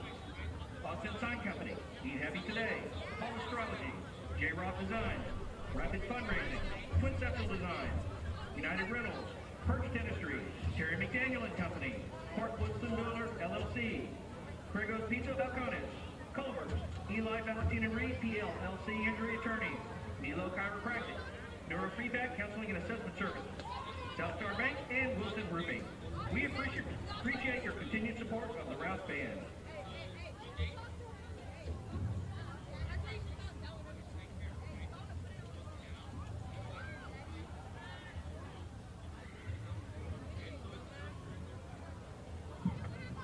Good evening, ladies and gentlemen. Leander ISD and Leander High School proudly present your Leander High School Bluebells, Sapphires, LHS Dance Department, Leander Middle School Tigerettes, and Running Brushy Silver Stars. The Bluebells and Sapphires are under the direction of Ashley Williams and Ruby Summer. Leander Middle School Tigerettes are directed by Amber Valenzuela and Rachel Flo. The Running Brushy Silver Stars are directed by Jessica Harris and Holly Wingate. The Bluebells are led by company leaders Sydney Britton, Emma John, Alyssa Martin, and Olivia Martin. Head company leader Madison Kellogg. Second lieutenants Lady Saunders and Mackenzie Van Zandt. First lieutenant Maddie Enriquez and Captain Sarah Williams. The Sapphires are led by company leaders Evelyn Curtis, Avery Gonzalez, Emerson Reich, and Taylor Roten. Spirit leader, Sienna Hachikano. Let's give a big round of applause for our Of the Weeks, Bluebell of the Week, Presley Borey, Be Kind to Be a Bell, Zoe Taylor, Sapphire Game Day Girls, Bella Linder and Ashley Wire. Silver Stars of the Week, Daisy, Karis, Ashley, A. Marie, Yob Sarah, Adeline, Joe Leah, and Josie. Tigerettes of the Week, Willow and Orly. Choreographed by Captain Sarah Williams and First Lieutenant Maddie Enriquez, please welcome the dancers from Running Brushy Middle School, Leander Middle School, and Leander High School performing to Shake It Off.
Ladies and gentlemen, let's hear it once again for the incredible dancers of Leander High School, Running Brushy Middle School, and Leander Middle School. We would like to recognize their platinum sponsors, Storage Direct, Chinchilla Layoff LLC, and Texas Children's Pediatrics for generous support. The Bluebells and Sapphires extend a heartfelt thank you to the Leander High School administration team, Leander Marching Band and Football Program for their unwavering support, Megan Lyon,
Joining us on the field from Leander, Texas, please welcome the Leander High School Marching Band.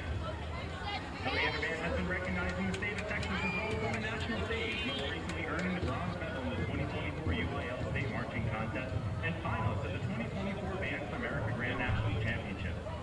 Congratulations to our members of the week. Woodwinds, Andrew Bradley. Brass, Renan Macaria. Guard, Stevie Saltzman. Percussion, Celia Ware. Xbox, Alini Enriquez. Our freshman of the week is Evie Roby. And our section of the week is the alto saxophones. Tonight, the Leander Band is proud to present movements 2, 3, and 4 of their 2025 field show Curator and Curator under the direction of drum majors Ari Chun, Rebecca Smith, Case Schneider, Ira Vance, and head drum major Mariah Reeves, the Leander High School Marching Band.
Welcome back to AC Bible. That, of course, the Leander High School marching band.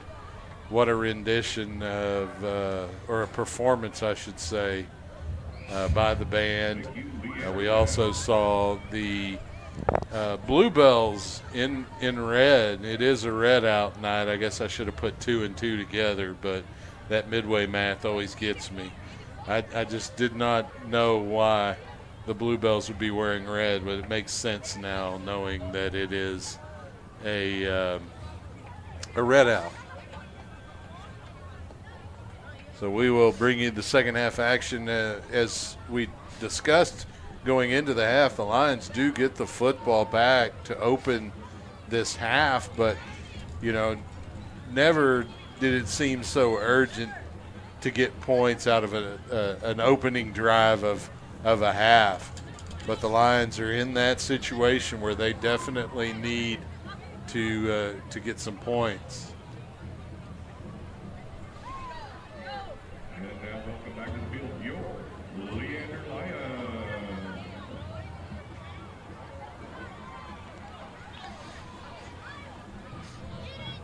You can see how strong that southerly wind is on the flags carried by the Lions. They have the U.S. flag and the come and take it flag.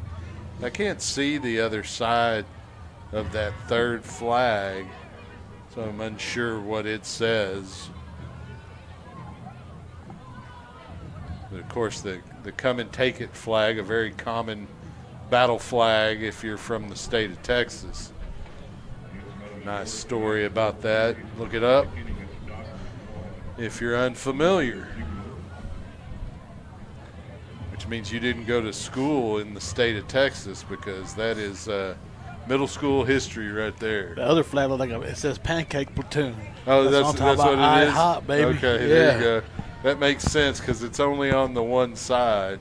The lineman was holding it too, so it only makes sense. So that's what we need, a bunch of pancakes this half right here. We do need to load up on the big stack. What do they call that? The Grand Slam at Denny's? Right. Yes. We need a little bit of that Grand Slam. Oh, I think I went too far.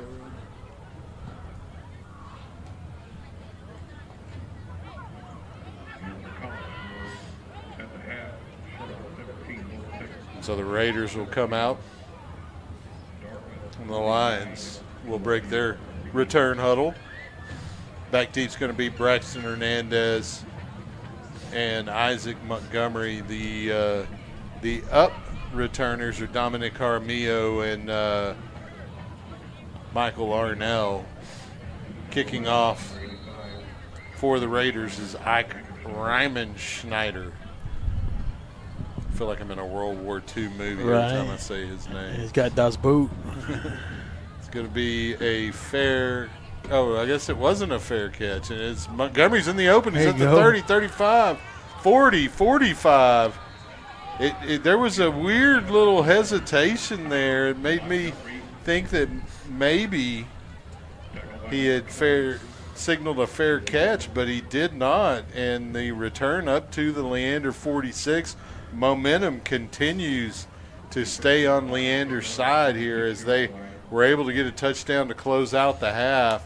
Looking to cut into the lead, maybe cut it down to a one-score difference here. They'll come out with their standard offense, but they'll have 3 receivers top of the formation. Montgomery and Gordon, the backfield.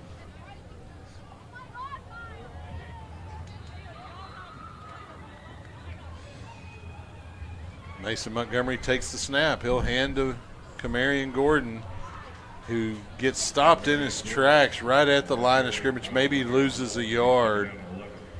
He kind of put the brakes on as he ran to the hole. There was a Rouse Raider in the hole.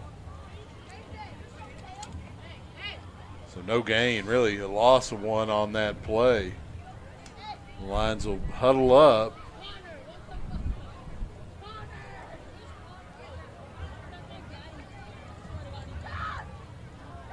That was Hall on the tackle for the Raiders. Two receivers either side of the formation for Montgomery. He'll take the snap, fake to Gordon, looking to throw.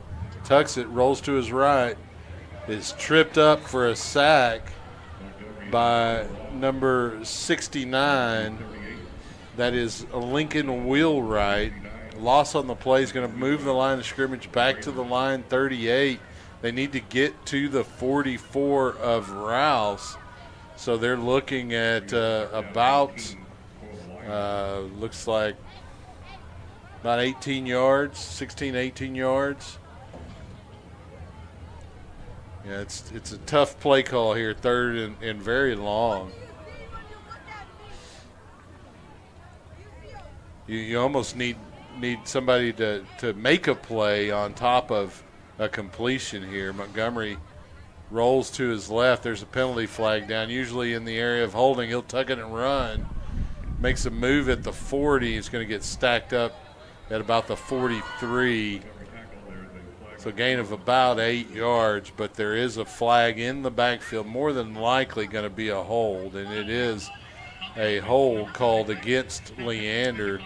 Rouse will decline that penalty. It will be 4th down, and the Lions will likely bring out the punting unit. But there is an injury on the field, so we'll have an official's timeout with 10:03 remaining in the third quarter of a 28-14 Rouse lead.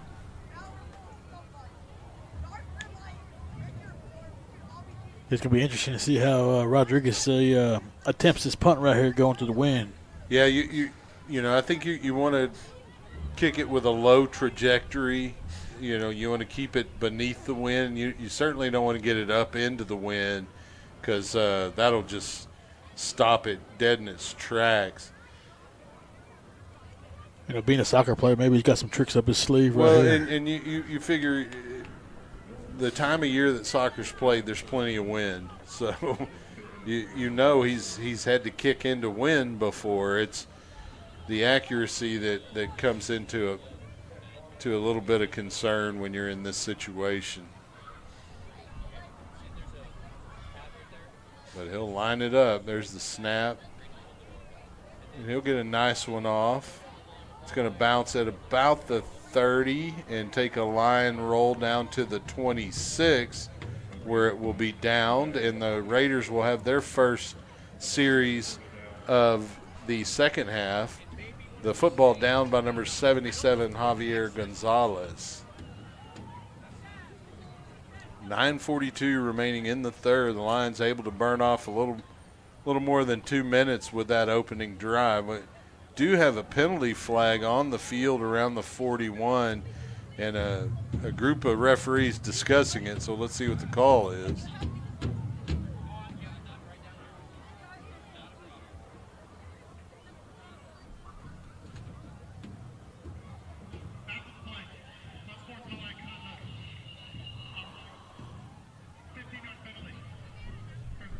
So that is a unsportsmanlike assessed against the Rouse Raiders. And so on top of a decent punt into the wind by Rene Rodriguez will be tacked on an additional 15 yards of field position, which will move the line of scrimmage to the 14-yard line of the Rouse Raiders. So they'll come from the sideline into formation to open this drive. The Lions still huddled on their sideline.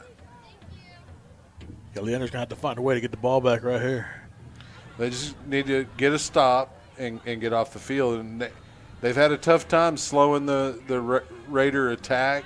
They had a couple of successful series defensively, but Rouse has pretty much moved the ball at will. Reyes will take the handoff from Morgan, and he'll just pick up a couple on the right side, make it 3 yards to the 18.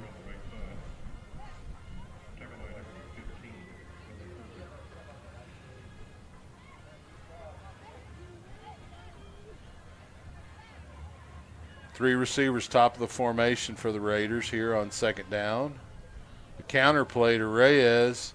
He's got a lot of open field on this near side. He's going to carry it up over the 35 to about the 40 where he's walloped by number 24, Tristan Adames.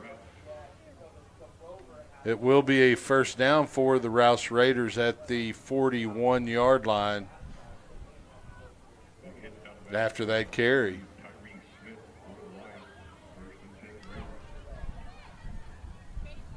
Two backs in the formation for the Rouse Raiders. Morgan takes the snap, is going to keep it, pitch it, and a tackle in the backfield made by Emmanuel Ugo of Reyes.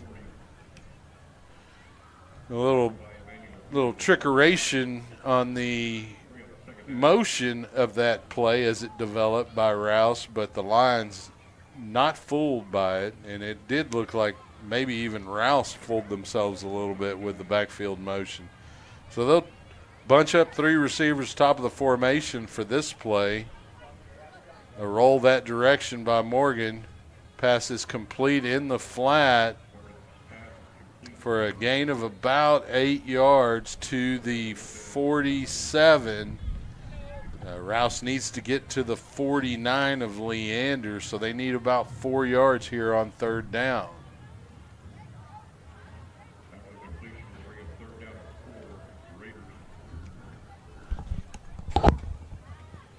New running back for Rouse is number 44, Isaiah Ariano.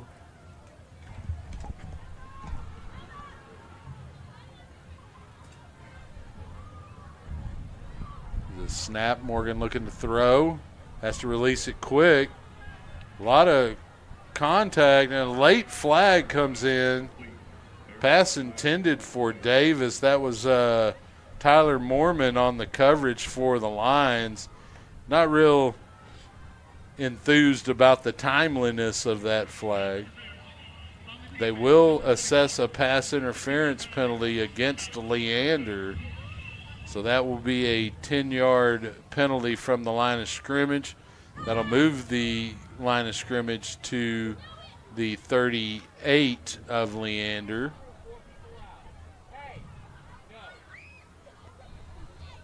I thought it was pretty good coverage. I thought so myself, too. Both players battling for position. A lot of times you just got to let that one slide. Two-back set. Ariano and Reyes in the backfield with Morgan. They're going to hand to Ariano, or Reyes rather, on the right side. He's going to pick up about 6 yards to the 32. He's going to be tackled by number 14, Levi Wickstrom. Or check that, it's 15, Evan Perkins on the stop. It's going to be second down.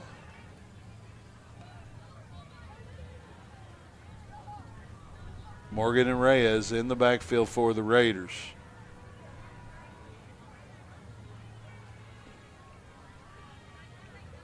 Taking their time. Morgan's pass tipped, almost intercepted by Liam Walters, number 5. No gain on that play. The clock will stop at 7:36 remaining in the third. It is third down and 4. It's the second 3rd and 4 in this series for Rouse. The Lions have been unable to get off the field on third down tonight. Yeah, that'd been a great momentum flipper right there. Yeah, he would have taken that a long way.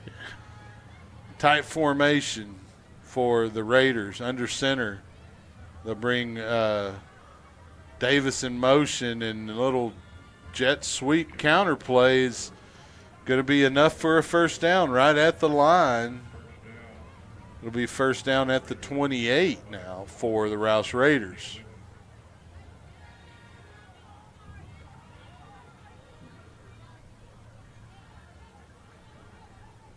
The Raiders eating a lot of clock on this drive as well.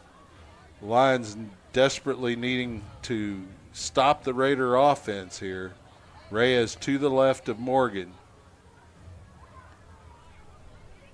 They're going to hand to Reyes.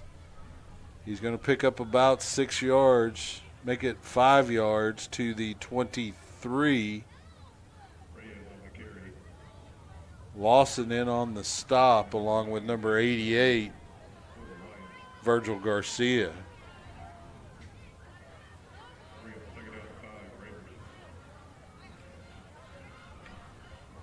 Raiders have two backs. They have an H-back right in front of Reyes in this formation.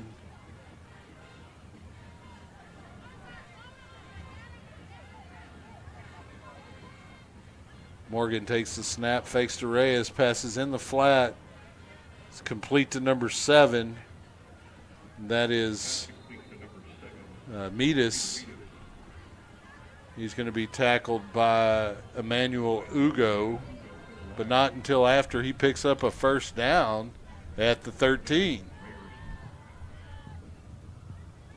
Clock continues to move at 6:17.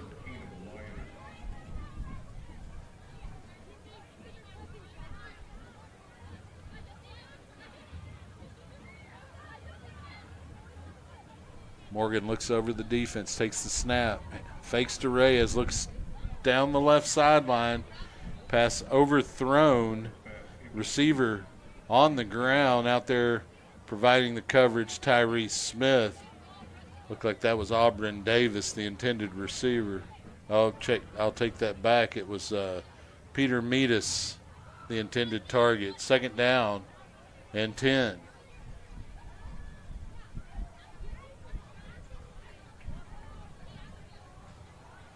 London Morgan looks over the defense, has Reyes to his right, 3 receivers, top of his formation. Takes a long look that direction, takes the snap, rolls that way, throws it incomplete, intended for Metis. It hit him in the hands, but a little bit too much mustard on that hot dog, though. It's going to make it 3rd and 10 as Rouse seems to have bogged down a little bit here in the red zone on this series. Can the Lions get a stop here and force a field goal attempt? I mean, the wind is at Rouse's back, so should be a makeable attempt from this distance. Reyes will be the running back for this 3rd down play for Morgan. 3 receivers top of the formation. They'll send Reyes that direction, and Morgan's going to keep it. And he's going to get down to about the 8-yard line where he's tackled by number 15 for Leander, Evan Perkins, and that's going to bring out the field goal unit for Rouse. And the kicker will be Mateus Zoka. From the left hash, the right footer is going to have to push it a little bit.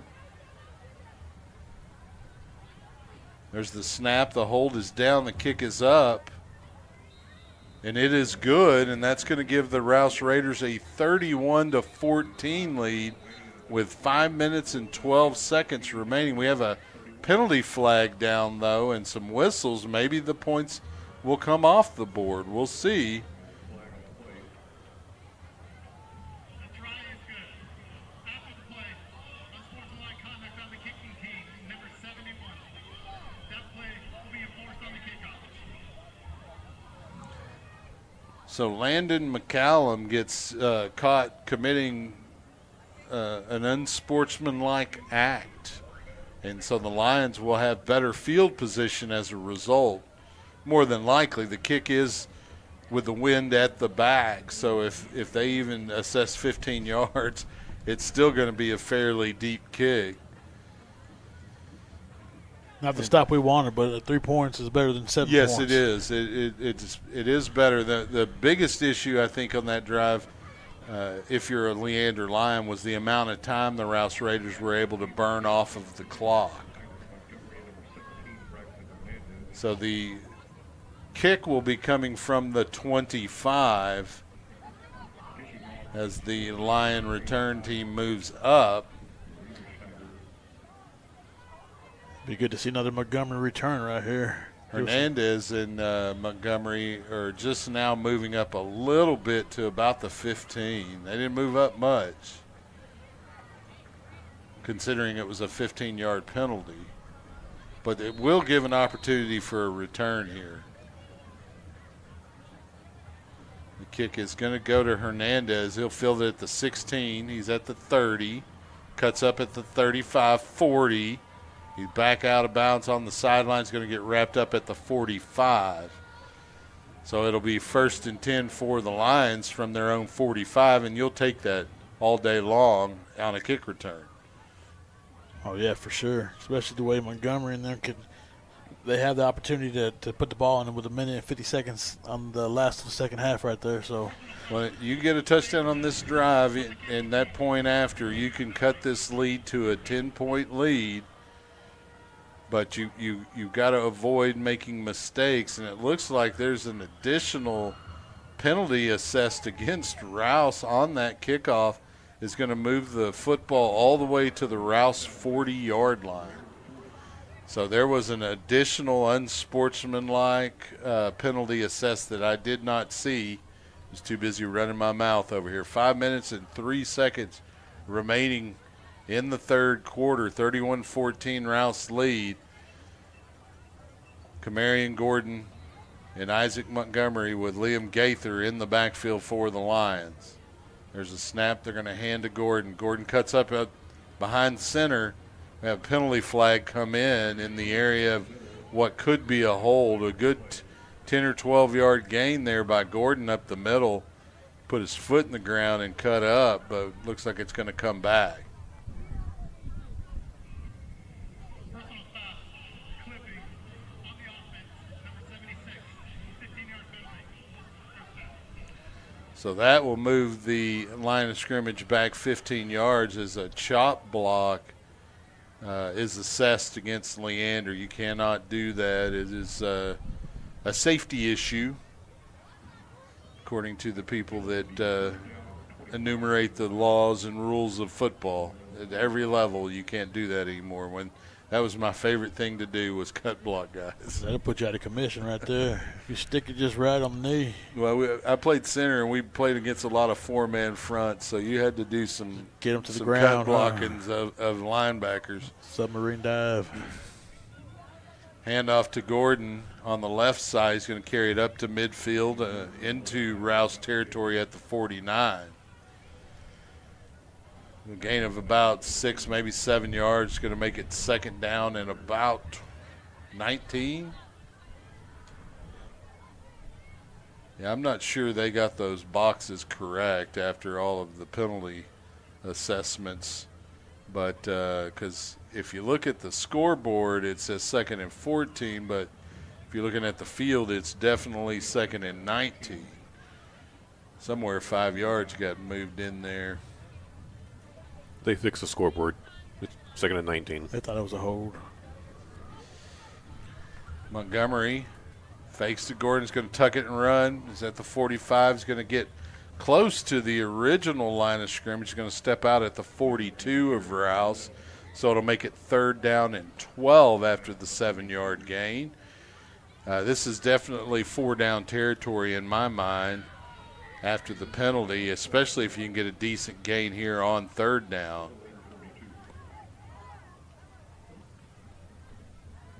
Clock is stopped at 3:45 with the player going out of bounds.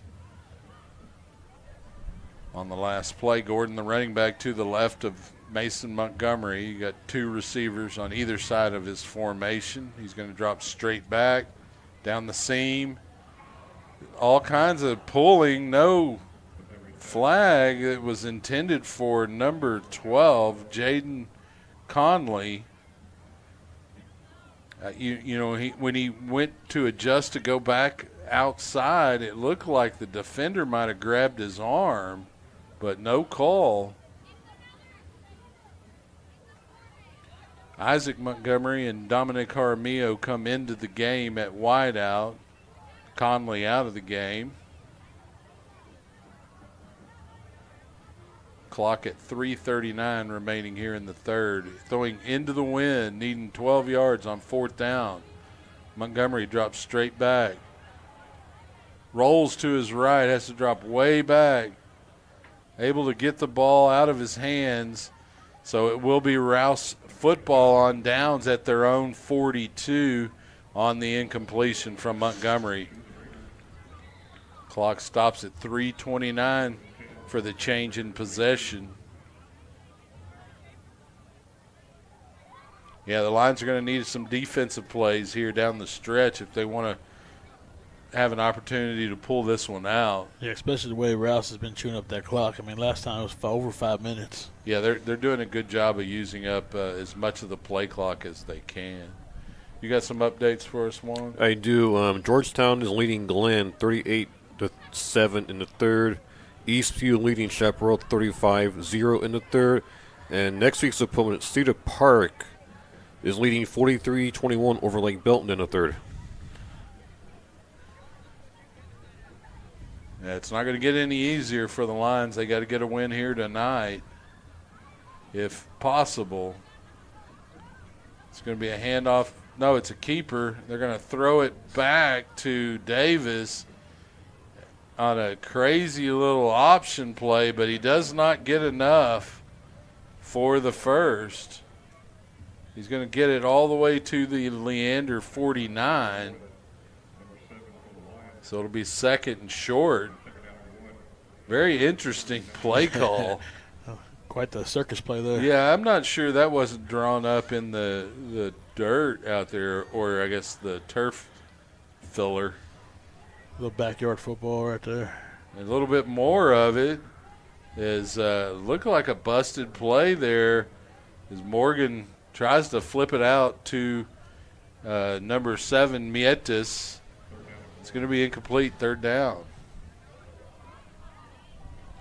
A couple plays, and you can get off the field here defensively.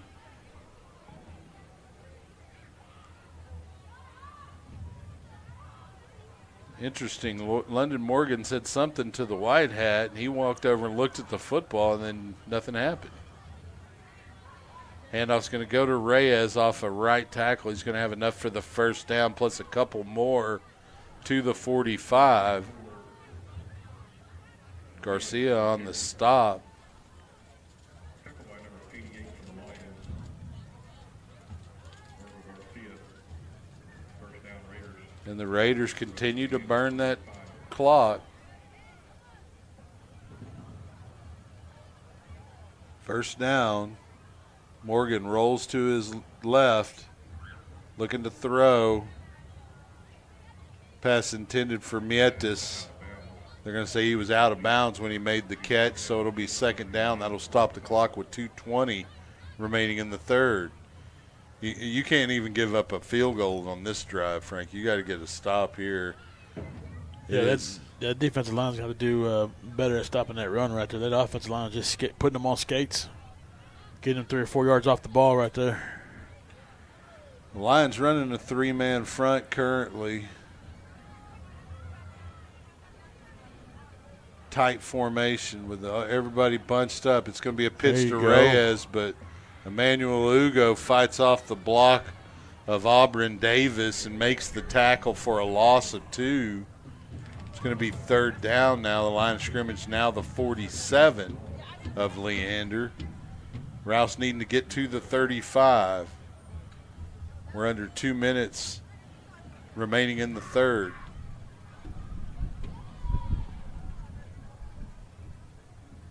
The Lions are going to have to anchor down on this one, see if they can get a turnover, get the ball back. Play clock down to about 10 seconds. Morgan takes the snap. He's got some pressure from Lawson. Pass incomplete. Intended for Reyes on a screen, but Lawson had too much pressure too quickly up the middle and forced a bad throw from London Morgan. And it'll be fourth down for the Raiders, and it looks like they're going to leave the offense on the field here on a 4th and 12. Very interesting decision, unless they're planning on taking a delay a game penalty here. They do have motion on the tight end on the near side, and that is Ryman Schneider.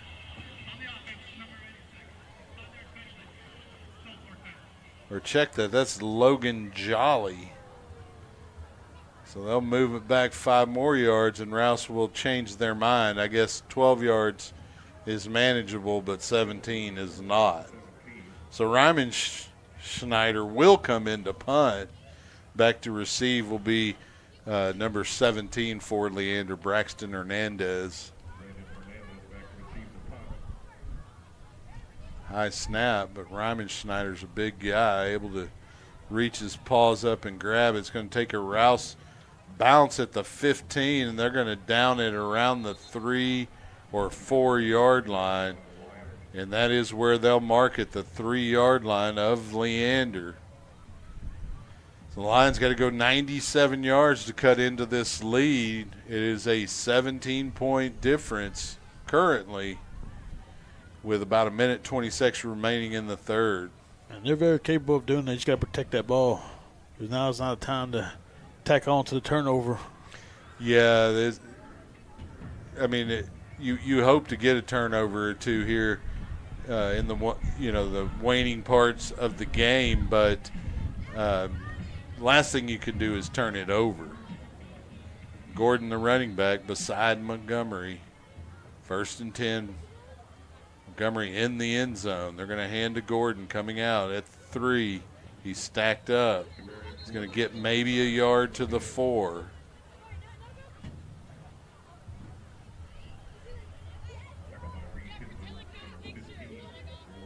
Got to get some breathing room. You would hope for a little more than 1 yard on that first carry, but you almost have to run the football with your offense against the goal line like that.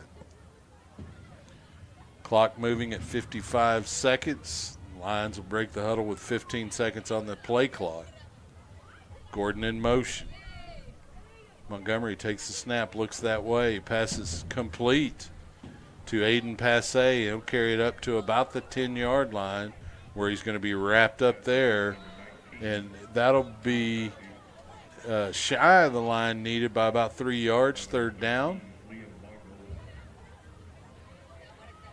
Game clock at about 25 seconds and moving. Yeah, that was good blocking right there by Jaramillo and Gordon out there to get on those DBs and create that space. And I think the Lions are going to go on ahead and let this burn off. Let's go on ahead and shout out our sponsors real quick for the second half. We haven't done that yet. The gold sponsors are Mercy Veterinary Hospital online at mercy-vet.com, and then RDZ Roofing online at rdzroofing.com. Our silver sponsors are Raising Cane's, Mechanical Roofing and Exteriors, and 7 Brew Coffee. Our bronze sponsors are Texas State Optical in Cedar Park, Austin Telco Federal Credit Union, Sisk Rob Incorporated, and JT Reisdorf with State Farm. Our podcast sponsors are Daddy's Chicken, The Lucky Rabbit, Guaco Taco, and then Marco's Pizza, which will be sponsoring Wednesday's Trunk or Treat. Make sure you come out to the parking lot on Wednesday of next week. That's the 29th. The Roll Pride sponsor is Plains Capital Bank. And our Lion Pride sponsors are Great American Cookie Company and the Marble Slab Creamery, Blue Bottom Pools, Toyota of Cedar Park, La Chaparita Meat Market, Leander Veterinary Clinic, and Leander Orthodontics. We want to thank all of our sponsors for all of their support as we get this program pointed in the right direction. The offense comes out from the huddle to open the fourth. They have a 3rd and 3. If they want to keep this drive alive and get a new set of downs, they need to get 3 yards here. More than likely, you're not going for it on 4th down inside your own 10. It's going to be a keeper by Montgomery, and Rouse was waiting on him there.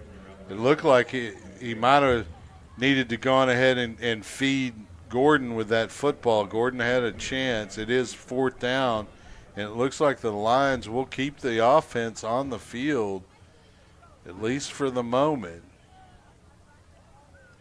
And you got to at this point. Well, if you can get an offsides penalty here, you get the Raiders to jump, then it is a 1st down, but you would think you would have done that on 3rd down, tried to get that if that was your strategy.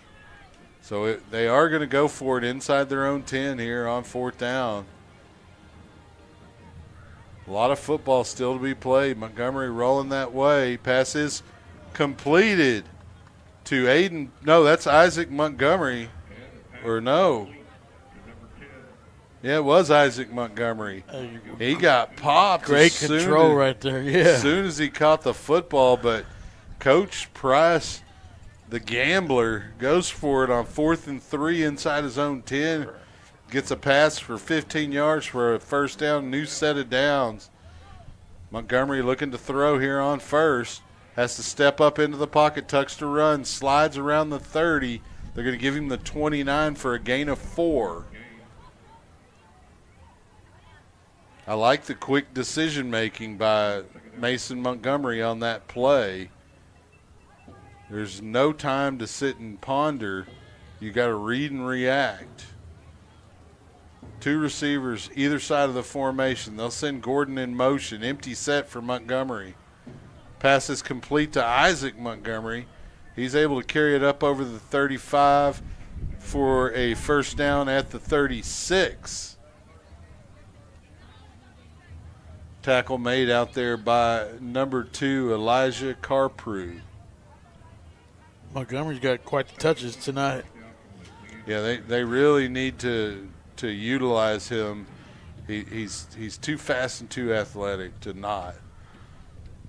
Montgomery takes the snap, looking downfield, steps into the pocket, tucks to run. He's at the 40, slides down around the 42. So a gain of about 6 yards. 2nd down and 4. The Lions will huddle.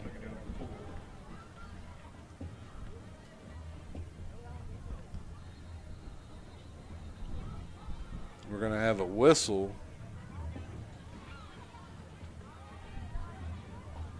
Not sure what the reason is.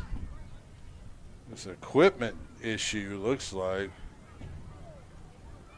One of the lineman's knee brace, looks like that was Christopher Hall, wouldn't stand on his legs, so he just ripped it off. Pleading with the white hat about the equipment. They're going to send in number 73, Lane Bagby, to fill in for Mr. Hall. 2 receivers either side of the formation for Mason Montgomery. 9:31 on the clock. Gordon in motion. Montgomery takes the snap, decides to run. Picks up the first down on the right side up to about the 47.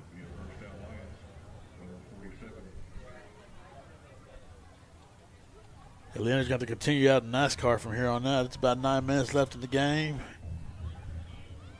Down by 17, so it's going to have to be hurry up here from here on out. Dustin Stanton coming into the game for Leander. Montgomery takes the snap, fakes to Gordon, drops straight back, rolls to his right. Decides to run. He's at midfield, steps out of bounds in Raider territory at the 48. That's a gain of about 5 yards. But there is a penalty flag against Leander. It's going to be a hold. So it will remain first down. The line of scrimmage will move from the 47 to the Leander 37. It'll be 1st and 20, or 2nd and 20. So that was 2nd down. Or was it? It was 1st down. We'll get it right here in a minute. Well, it should be 1st down. It is. Okay. The box didn't change, and then the scoreboard. You can't ever trust the The scoreboard. left and the right, right. My friend Cletus doesn't always pay attention. Montgomery in motion. Mason Montgomery rolls to his right. Able to get back to the original line of scrimmage on that completion. Looks like that was Aiden Passe, number 19. So it'll be 2nd and 10, kind of just a push. If you think about it, just moments ago it was 2nd and 10 from this exact spot. Yeah, Montgomery's been making it work. So Gordon will remain the running back for Mason Montgomery. He'll take the snap, roll to his right. Down the sideline, receiver for Leander was on the ground. Looked like it was Braxton Hernandez, but Montgomery saw him go to the ground and just threw that out of bounds. That'll stop the clock with 7:54 in the game, and it's 3rd down and 10.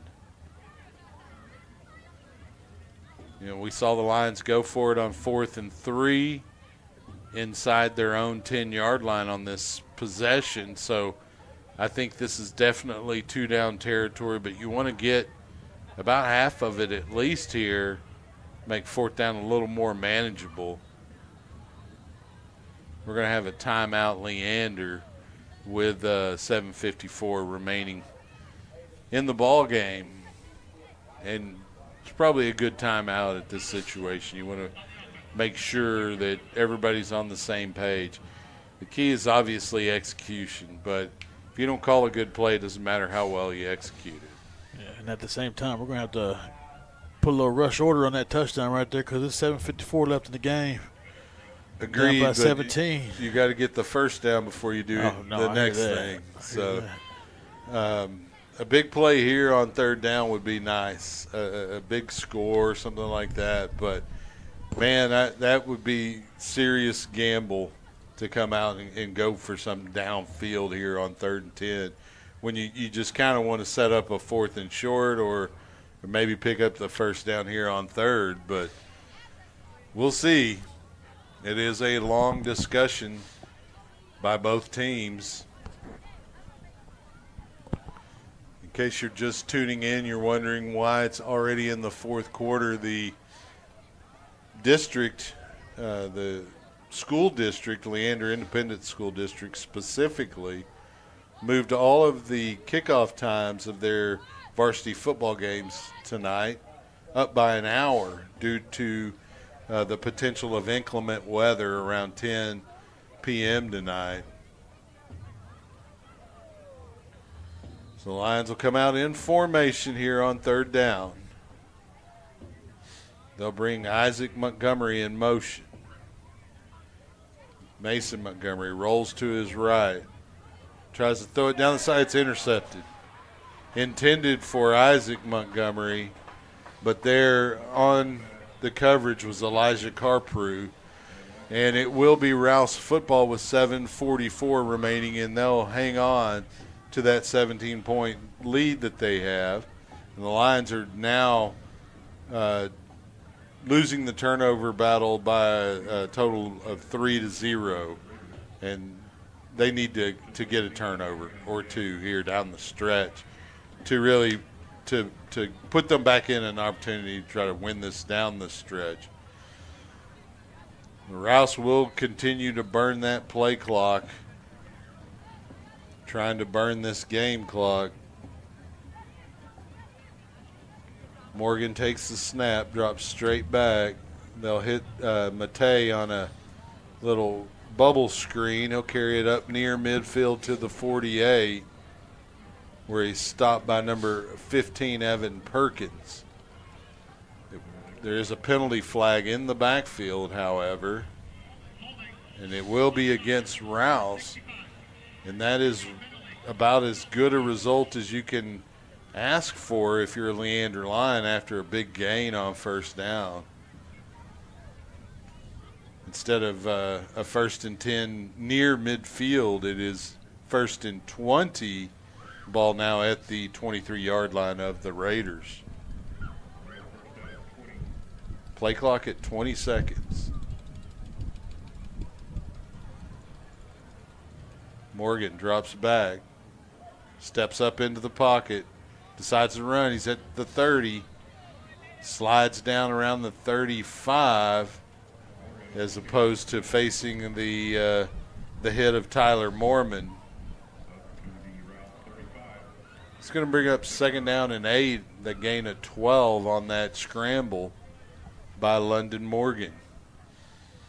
You can't be giving up 12-yard scrambles when you're trying to come back down 17. Reyes remains the running back. 3 receivers top the formation for London Morgan. He'll bring one in motion. He'll roll that direction. Pass completed in the flat to number 2. Or check, that's number 3, Gavin Gaston.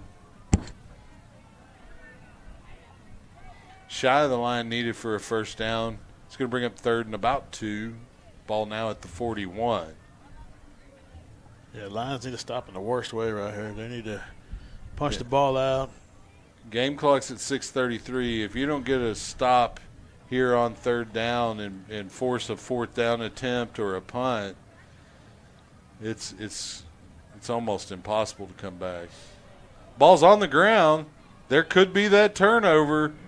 The Leander Lions say they have it, and it looks like they do. There's one of the turnovers back. There you go. So, yeah, that's about as good a result as you can expect, besides maybe scooping it up and returning it about 35 yards for a score. The Lions now have an opportunity to cut into that 17-point deficit down 6:25, or with 6:25 remaining. The Lions offense in the huddle on the sideline.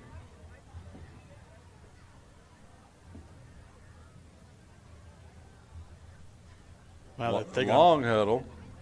Play clock has not been blown, so no danger of a penalty at this point. The Lions will come out with 2 wideouts on either side of the formation, but they're tight.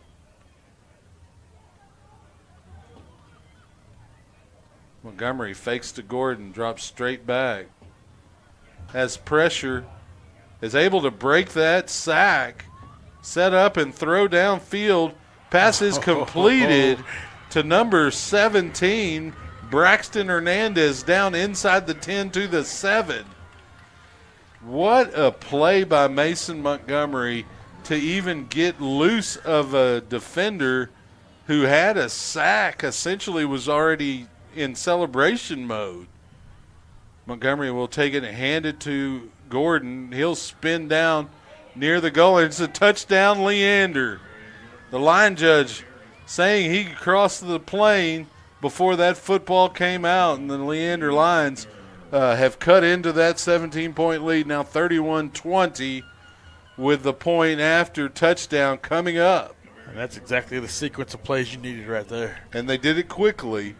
They're less than a half a minute, and they were able to get from the moment they recovered to that fumble to when Gordon crossed the goal line was less than a half a minute off the play clock or the game clock.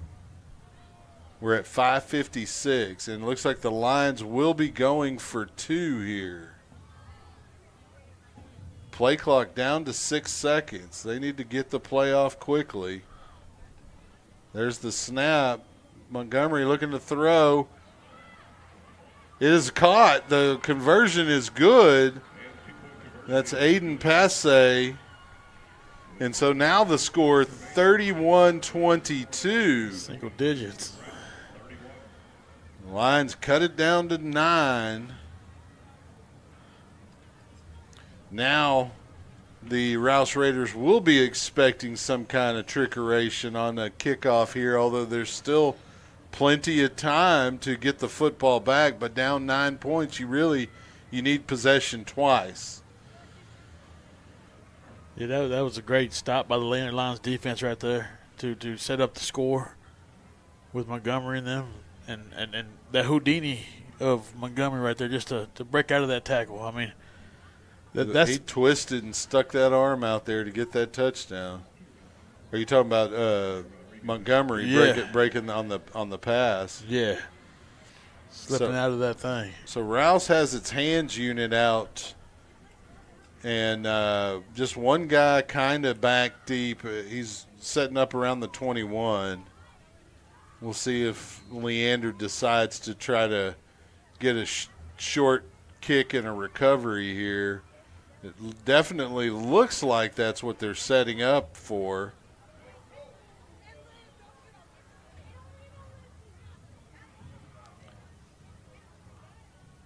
And they tried a little bit of a trick going the other way. It was a different kicker who actually kicked it, but Peter Mitas was there waiting for that, given that he's on the hands unit, he's a receiver, that would make sense that he's able to secure that football. So it'll be Rouse football. They have a 9-point lead with 5:54 remaining. They're near midfield on their side of the 50-yard line, the 48 to be precise. Reyes is the running back. Lions have had a hard time slowing him down all night long. Morgan takes the snap, and they hand to Reyes, and he's going to get a good 6 yards off the left tackle to the Leander 46. It's going to be 2nd and 4. Yeah, Leander definitely got to find an answer for that because they're going to run that clock down as much as they can right here.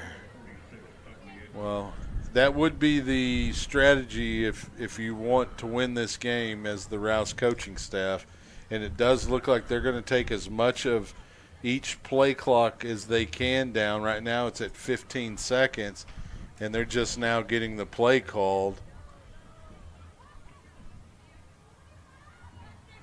Game clock at 5:10. They're going to hand to Reyes. He's going to be stopped shy of the line needed by about a yard. So it'll be 3rd and 1. We have a line player down. It looks like that might be Timon Lawson. We're at 4:57 remaining in the ball game. Couple scores here. Georgetown leading Glenn 57-14 in the 4th. And Eastview walloping Chaparral 49-0 final. And in the Battle of the Lakes, Lake Travis leads Westlake 13-7 at half. Interesting that they didn't start their game early. Probably closer to the storm than we are. They're probably close. Might be TV because I think KXAN Plus was airing that game. Huh? And there was a slip and slide game. Yeah. It looks like Mr. Lawson able to get up under his own power. And the World Series is tied 2-2 in the 4th inning. And that's game 1? This is game 1 of the World Series, Blue Jays and Dodgers. Is Otani on the mound? He wouldn't be their ace. No, it's Snell is pitching for the Dodgers. Yeah, I don't see how the Dodgers don't win that series. That's why they play them. So 3rd and 1, the Lions defense looking to get off the field here. Rouse looking to see if they can kind of put some ice on this ball game. It's going to be a keeper on the left side, and Morgan's going to cut up and pick up about 3 yards and the first down to the line 39.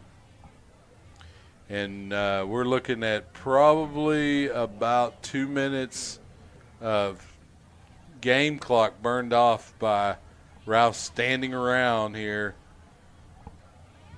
burning play clock.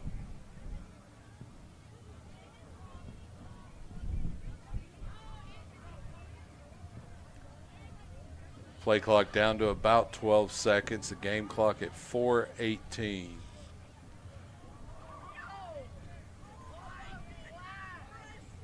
Morgan takes the snap. He's going to hand to Reyes. Reyes in the opening. He's able to lower his shoulder and pick up a first down and a couple of more to about the 27. Looks like Lawson coming back into the game for the Lions. See if he can plug that middle. The Raiders will have another first down with 4:02 remaining in the ball game.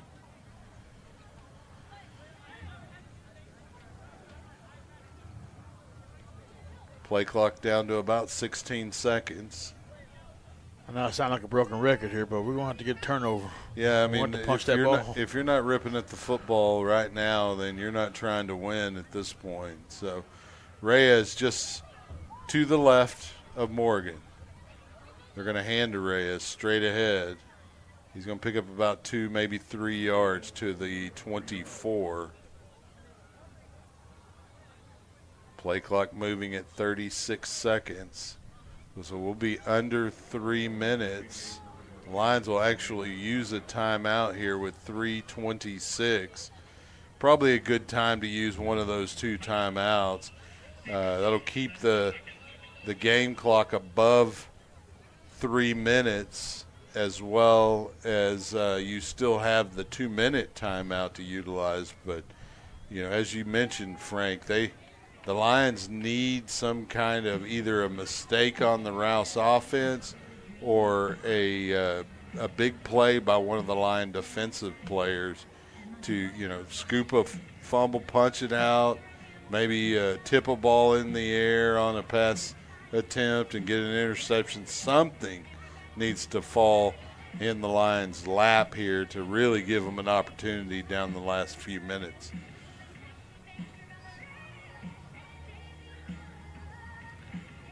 Not sure what's going on, but there's some middle schools, dance teams, and middle school band and middle school football players here tonight. Having a good time tonight. Yeah.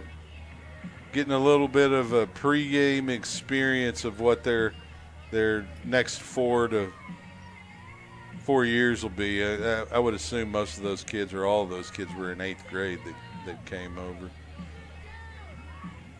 It was elementary too, so. Well, that's true as well. So extra pregame. They're probably already headed home. Right. Morgan will take the snap and then whistle right before the snap. And it's going to be a penalty flag against the Rouse Raiders, a false start. So that'll move the line of scrimmage to the 30. So it'll be 2nd and 12, maybe 13.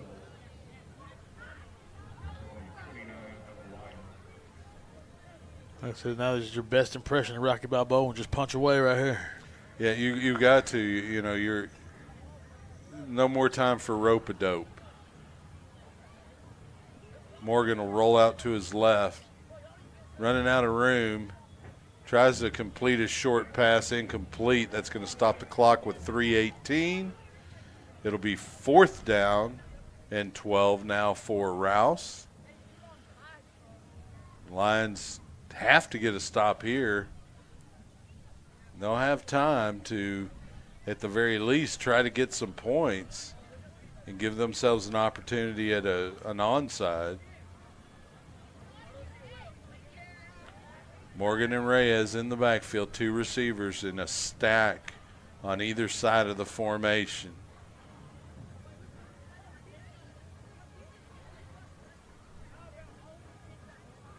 There's the snap. It's going to be a keeper by Morgan. He's got some blockers. He's going to be shy of the line needed by about a yard. So the Lions will have the football back. Or wait, it's 4th and 1.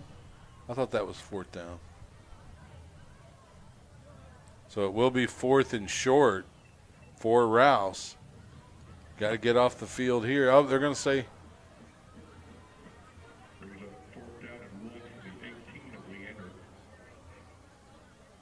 Not sure what that signal was from the white hat, but it is 4th down. Play clock at 15 seconds. Game clock stopped at 3:10. Under center goes Morgan. Trying to draw the Lions offside with a hard count. They bring a man in motion. It's going to be Reyes. He's stacked up. No, he does not get it. And the Lions will have the football with 3:04 remaining in the ball game, and they get a stand on 4th and short. That big Lawson right there. Now you got to do something with it. It's not just one play. It's a multitude of plays that need to occur here. It'd be nice to start off with a huge one here. Excuse me, that was Caleb Lemire on that stop right there. That was crucial. That was what you want right there. Players make plays in game-time situations right there, and that's what you wanted.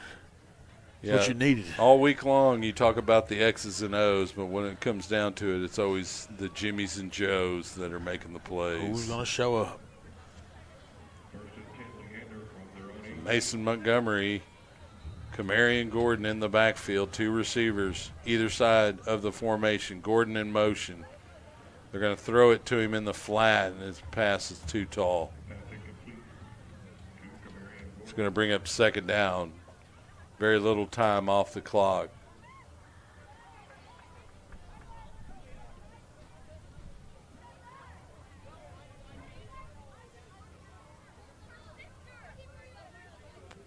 Play clock at 20 seconds. The Lions will break the huddle.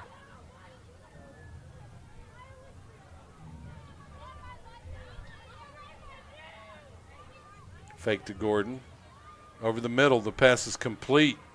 That's Braxton Hernandez with another big catch for a first down for Leander. That'll stop the game clock with 2:52 to set the chains. Lions in formation, clock moving. We're going to have a penalty flag. Looks like it's a false start going to be called against the Lions. You got to get set before you snap that football. Somebody not set. Line of scrimmage will back up 5 yards to the 27.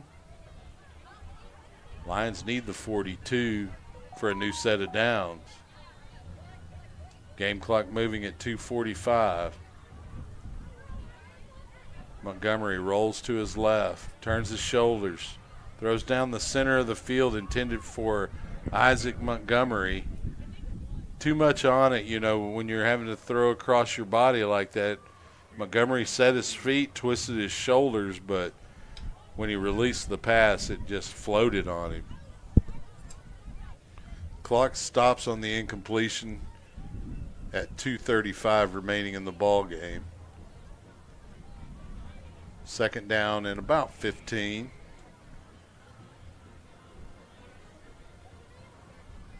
Gordon will be the running back.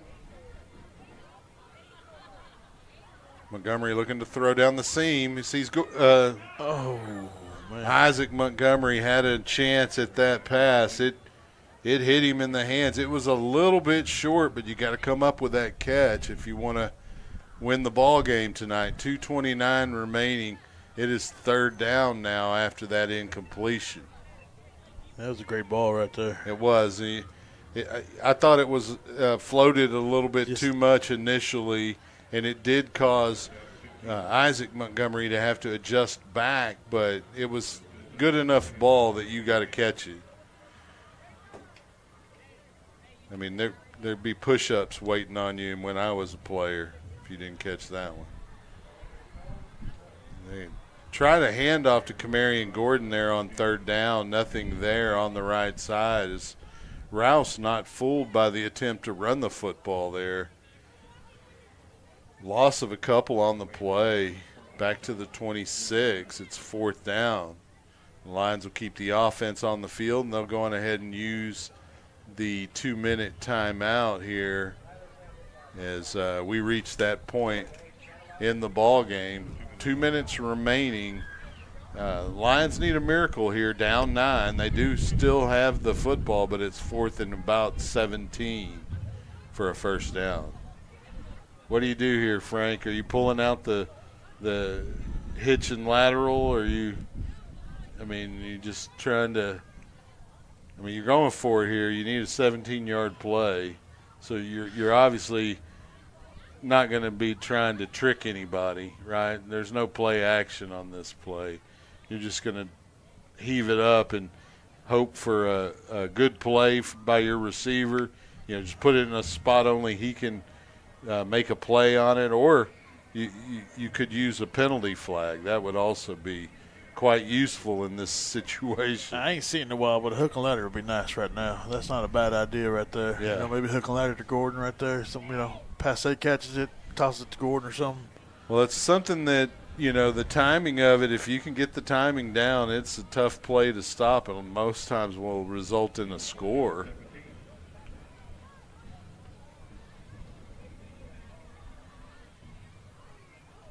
Montgomery drops back, has to run up in the pocket, tries to set his feet.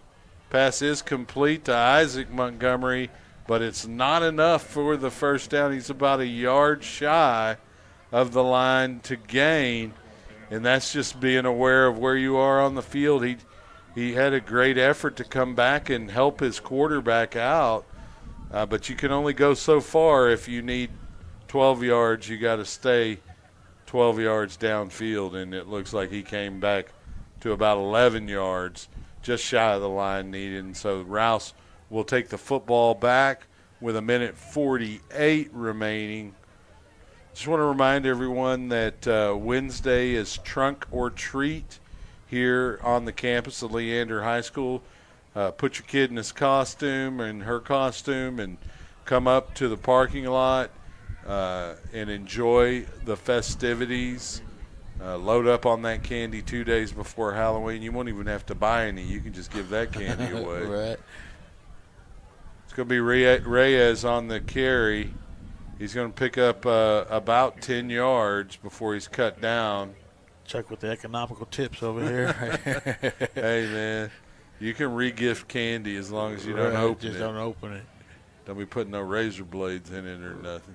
Right, knock on wood, I've yet to have one of those. Yeah, I think that was just like some kind of government psyop or something because. Check the candy. Well, I think the dads of the world got together and said, hey, we need to be able to pull out some of this chocolate without getting any grief about doing it. As the adult, I'm all for that. Let me see them Reese's. Let me check those for razor blades. Yeah, exactly. They used to have X-ray machines when I was a kid. Really? Yeah. Candy? You just run the bag through there. Huh. It's going to be a handoff to Reyes. We're under a minute remaining. That's not going to be enough for a first down gain. It's going to be about 6 yards to the 25. But there'll be 2 more plays, and this football game will be over. So I want to thank you for listening in to Leander football tonight. We do miss you, Peter. Can't wait for you to be back next week for the Cedar Park game. But I want to thank everyone for listening. For Juan Alanis and Frank Rodriguez, I'm Chuck Cracy, and that is going to be the last play of tonight's ball game. So thanks for listening to Lion Football on SHN Sports. Lions drop one to the Rouse Raiders by a score of 31-22 until Wednesday at Trunk or Treat. Good night, and be kind to your neighbor. You never know what they may be going through. Go Lions. Go Lions, roll Pride.